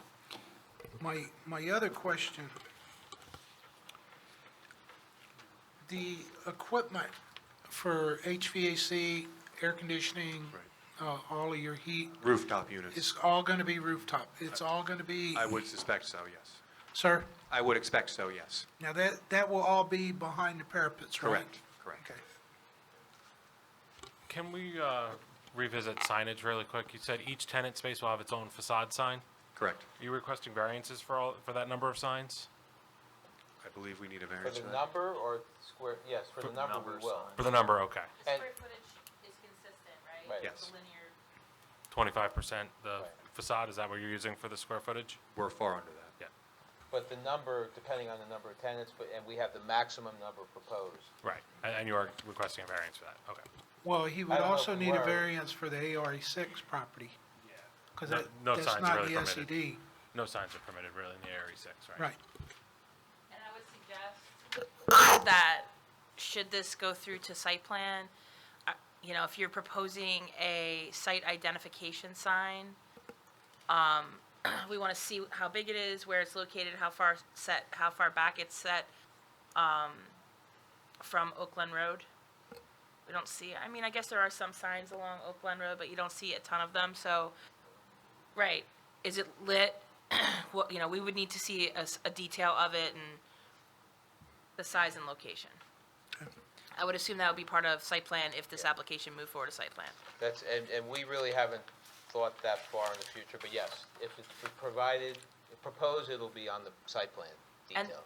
and then along those lines, I know this is getting far ahead, but because you have a significant number of proposed tenant spaces, if you're talking about the 12, right, there's 12 tenant spaces, I think I wrote? 12? Yes, 12. Um, Without the office space. Correct, but I'm just saying, you know, I would give some thought to maybe a directional sign once somebody gets into the site, because you don't need people driving to the back building unnecessarily. So just something to keep in mind if this application moves forward. Okay. Again, that would probably be more relevant to site plan, but I think in this particular case, given the large number of potential tenants, it may be worth, you know, lettering the buildings and then putting some kind of directional, Well, actually, it's Directory. 13 spaces, counting the existing office. office. Right. I wasn't even counting that, but, Well, Right. that's So I'm allowed just- signage too, correct? well, yeah. I mean, they would definitely need a variance for the number, but I'm just thinking like a directory, once you get into the site, to kind of minimize unnecessarily traveling around. Okay. Mr. Chairman? Yes, sir. It looks like, based on this, the building is 30 feet tall, 40 feet to the top of the parapet?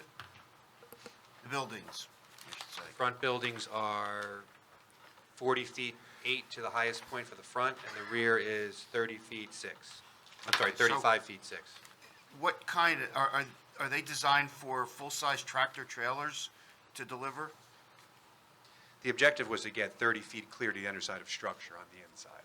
So that additional footage would be for structure, roof, you know, parapet, those types of things.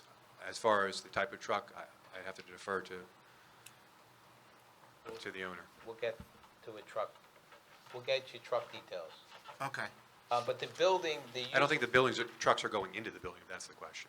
Well, but they're still Backing up to tall it. enough for the, Right. Oh, the overhead doors would be sufficient for, I think we were doing, I want to say 14 or 16 foot tall overhead doors, okay. somewhere in that range. So, Mr. Chairman, that's a question that I kind of was going to lead to, is on the Phase 2 buildings, the interior or the center tenant space, there is that smaller loading zone. That's going to have a roll-up door in front of it. There's not going to be any vehicles backing into the building. That would be smaller type of vehicles, FedEx type of vans. Actually, at this point in time, we don't have any overhead door. Oh, no, I do, I take that back. We do have one overhead door. Yeah, so the end units have the end doors, the middle unit would have one right in the front. So it would be Yeah. for FedEx, UPS. Yeah, those so types there's of no, things. like, SU-40s backing into the building or anything like that. That's not anticipated. I don't think there's room to Okay. do that. All right. Yeah.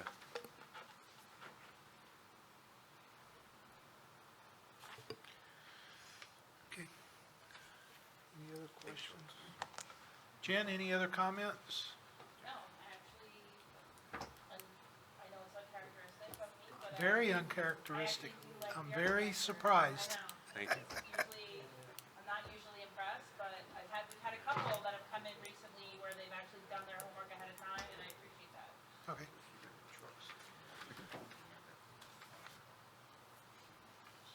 Okay, any questions from the board? Mr. Alfieri? You had a question? I heard a voice, so. No. No. I think you heard a no. You didn't vote yet, did you? No, not that kind of. I don't think so. Got to open the public first. You want, I was gonna say, we have traffic and planning that we could probably do at another meeting if you wanted to hear some public comments tonight, so we can get some input. Yeah, I would like to. Hey, Mr. Tropley, would that be okay with you? Understanding. Have to reopen it at the end of the meeting again, sure. Yes, I have no problem with that. okay. Make a motion that we open it to public? Thank you, Mr. Moretti. You're on the ball. Got a motion by Mr. Moretti, seconded by Mr. Hughes. All in favor? Aye. All opposed? Is there anyone in the audience wish to come forward and ask questions or state a comment? Please come forward. Everyone who comes forward needs to be sworn in, so if you'd raise your right hand. I'll do that. Yes, sir. Right there, sir. You swear the testimony you'll give tonight will be the truth, the whole truth, and nothing but the truth, so help you God? I do. Yes, may I have your name and state your name and your address, please? Sure. Bob Carroll. Address is 406 Oak Glen Road. My property adjoins them on the opposite side of the Oak Glen Road. Which side? The opposite side. Across the street? Yeah. Yeah. My friend. How would I explain it? Right there. Yeah. Oops, sorry. There we go. My property goes from here to the other side. We're actually all the way past like this. Yeah. Yep, that's my house. It's my garage. Okay, yeah. Okay, Got gotcha. it up there. Okay. Yeah, if you can see it better up there. Okay, yeah. My only concerns would be that we don't have headlights shining in our front windows. I actually came to see the site plan to see where the driveway was going in and out. I understand it's an industrial use. There'll be trucks coming in and out at all hours. We understand it's industrial property. We know that's the way it's going to be. Just if they could somehow arrange a site plan so that there's not 500 headlights shining in the windows all night long, that'd be great. Okay. Mr. Alfieri, you want to address that? I could probably see on that bottom plan. Oh, no, the proposed driveway is not on the bottom plan, is it? No. On the aerial photograph? But Frank,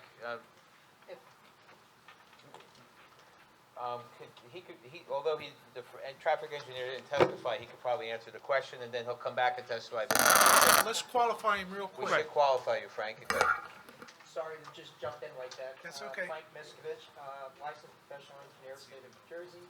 I have a Bachelor of Science in Civil Engineering from New York College of Engineering and a Master's in Civil Engineering from New Jersey Institute of Technology.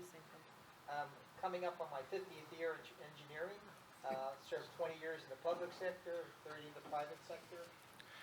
And I'm sure you've testified before many boards in Yes, I am. municipality. Traffic consultant for Jackson Township and Fairlawn. We accept your credentials, sir. Thank you. Okay. Just simple, because this was a concern on the prior plan that was submitted to the board, where the driveways were to the northerly piece of the property, like directly to your house. We flipped that over so that the driveway is now at the southerly end. Sure. What's opposite your property is now going to be the detention basin. So the headlights, should make sure that they're not directly at your house. Absolutely. And then we were also talking earlier about the trucks backing into the loading docks. We do have that, correct, on one drive there. That way, did they properly screen that at site plan to where we do not have that? I don't want lights shooting out. No, that's a very good point. That's what would be accomplished, because we don't want to affect directly across. The main driveway is not opposite the house. It's Right. directly away, but that screening can be put in that buffer area between the detention basins to soften that. And we'd have to leave up to the landscape architect to determine the materials and what goes in there. But that's something that could be accomplished. Okay, yeah, that's my main, could you show, like on this one, is the driveway coming through roughly where the You- house is? Yeah. Sir. This is just my garage. I don't care if headlights shine. Can- that's If I fine. may, Can you use a mic? Because we need to get you on the Oh, record. I'm sorry, you want me to stand over there? Yeah, please. maybe we can share. On here, you see the existing building? Yes. That's going to remain. Yes. The driveway comes out in front of that. Basically now where the house is, which will be demolished, and the driveway's in that location. So you're kind of at the southerly end of that property. Not a problem. You want me to I- speak into the microphone? Yeah. Say not a Please. problem, well. As long as the drive, It- No, it, Not there, go, put it You have close to to your talk mouth. out loud, can you hear me? no, No. Go to, you wanna come, go to come to the other mic. Sorry about that. Equipment problems. That's fine. I mainly came tonight just to see the actual site plan. It looks like they did do a nice job in moving that driveway. Right now, it's close to the house, not a huge deal. They moved it to the south a little bit, that's even better. There is, it was hard to see on the screen, the parking for the front building. If you went in the main driveway and made an immediate left, those parking spaces towards the front, if there could be some type of small evergreens just to block the car headlights, That's what we were talking about earlier, the Yeah. screening. not a problem. It just if there was something in the plan that would meet any requirements we had, and then if they're tall buildings, I know a lot of times it's building code to have certain illumination. I'd rather it wasn't lit up like a baseball field on our side of the road. Well, that's what we did ask them, even as part of this process, because technically they're gonna come, if the board approves this, they have to come back for a more detailed site plan application. But we did ask them for some lighting information in that front portion, because of the residential nature. But to the other point, Shari did discuss earlier that while there's mature trees there, they're up a certain distance off the ground, and that she is gonna work with the applicant to make sure that there's some additional ground plantings. Right, and also there's an ordinance that requires 3-foot-high evergreen shrubs to buffer a parking lot, so, Okay. all the landscaping isn't shown Yeah, that yet, should, so- I'm very familiar with the tall trees across the street. That should block all the buildings, and then if there was just a little something along Right, the yeah, you ground, need that would something block the extra. cars. There's a 5-foot planting strip that also goes along the road, so there's Mm-hmm. definitely additional plant material that's gonna go in per the ordinance. Okay, yeah, I mainly, just with the notice in the mail, I wanted to come and see what was being proposed. Yeah, not a problem. At this point, it seems as if all the bases are covered, and I guess I'll come back to the next meeting and see when there's an actual site plan. Is that how the process works? Yes, sir. Okay. Just so you know, we're gonna come back for another meeting, but we will not be coming back for site plan unless this board approves it, and if they do, we would have to refile an application and re-notice you for a new hearing.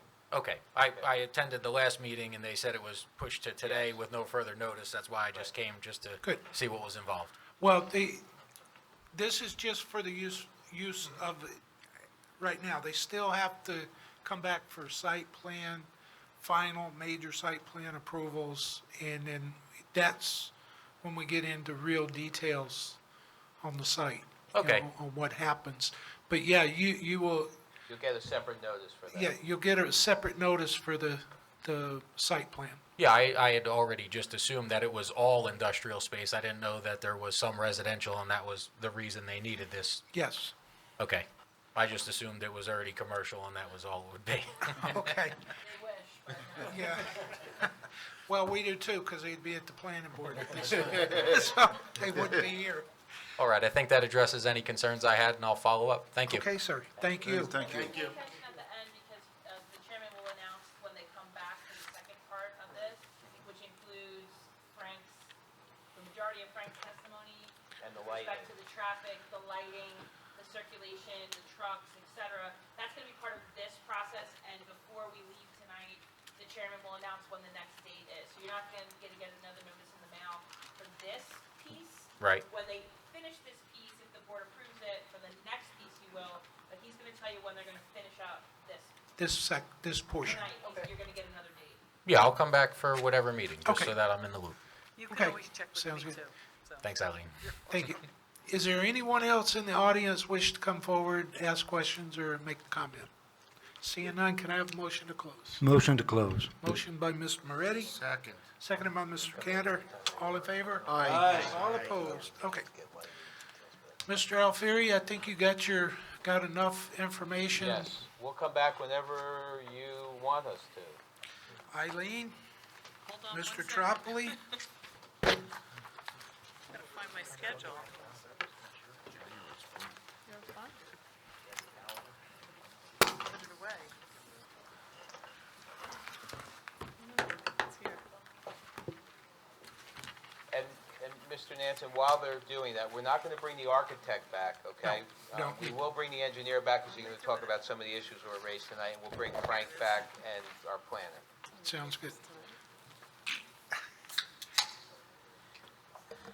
February?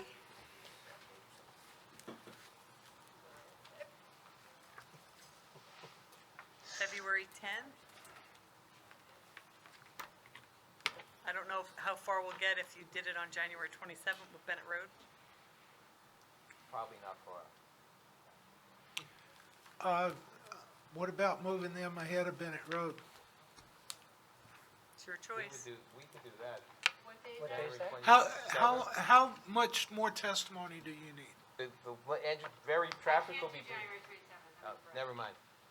Our planner can't do January 27th, so. Oh, okay. February 10th? I don't want to come back 3 times. February's a great month. I mean, February 10th. it's my birthday month, so we can celebrate. Okay. So it's mine also. Do we have to bring a cake? Great people are born in February. I'd say yes. You don't say so yourself. That's right. I know it. No, no. Actually, it's. 10 years old. I feel like I'm 10. But add another 100 in front of it. Okay, February 10th. February 10th? Okay. And I'll need an extension on that one as well. Great. And the February 29th extension, Thank you.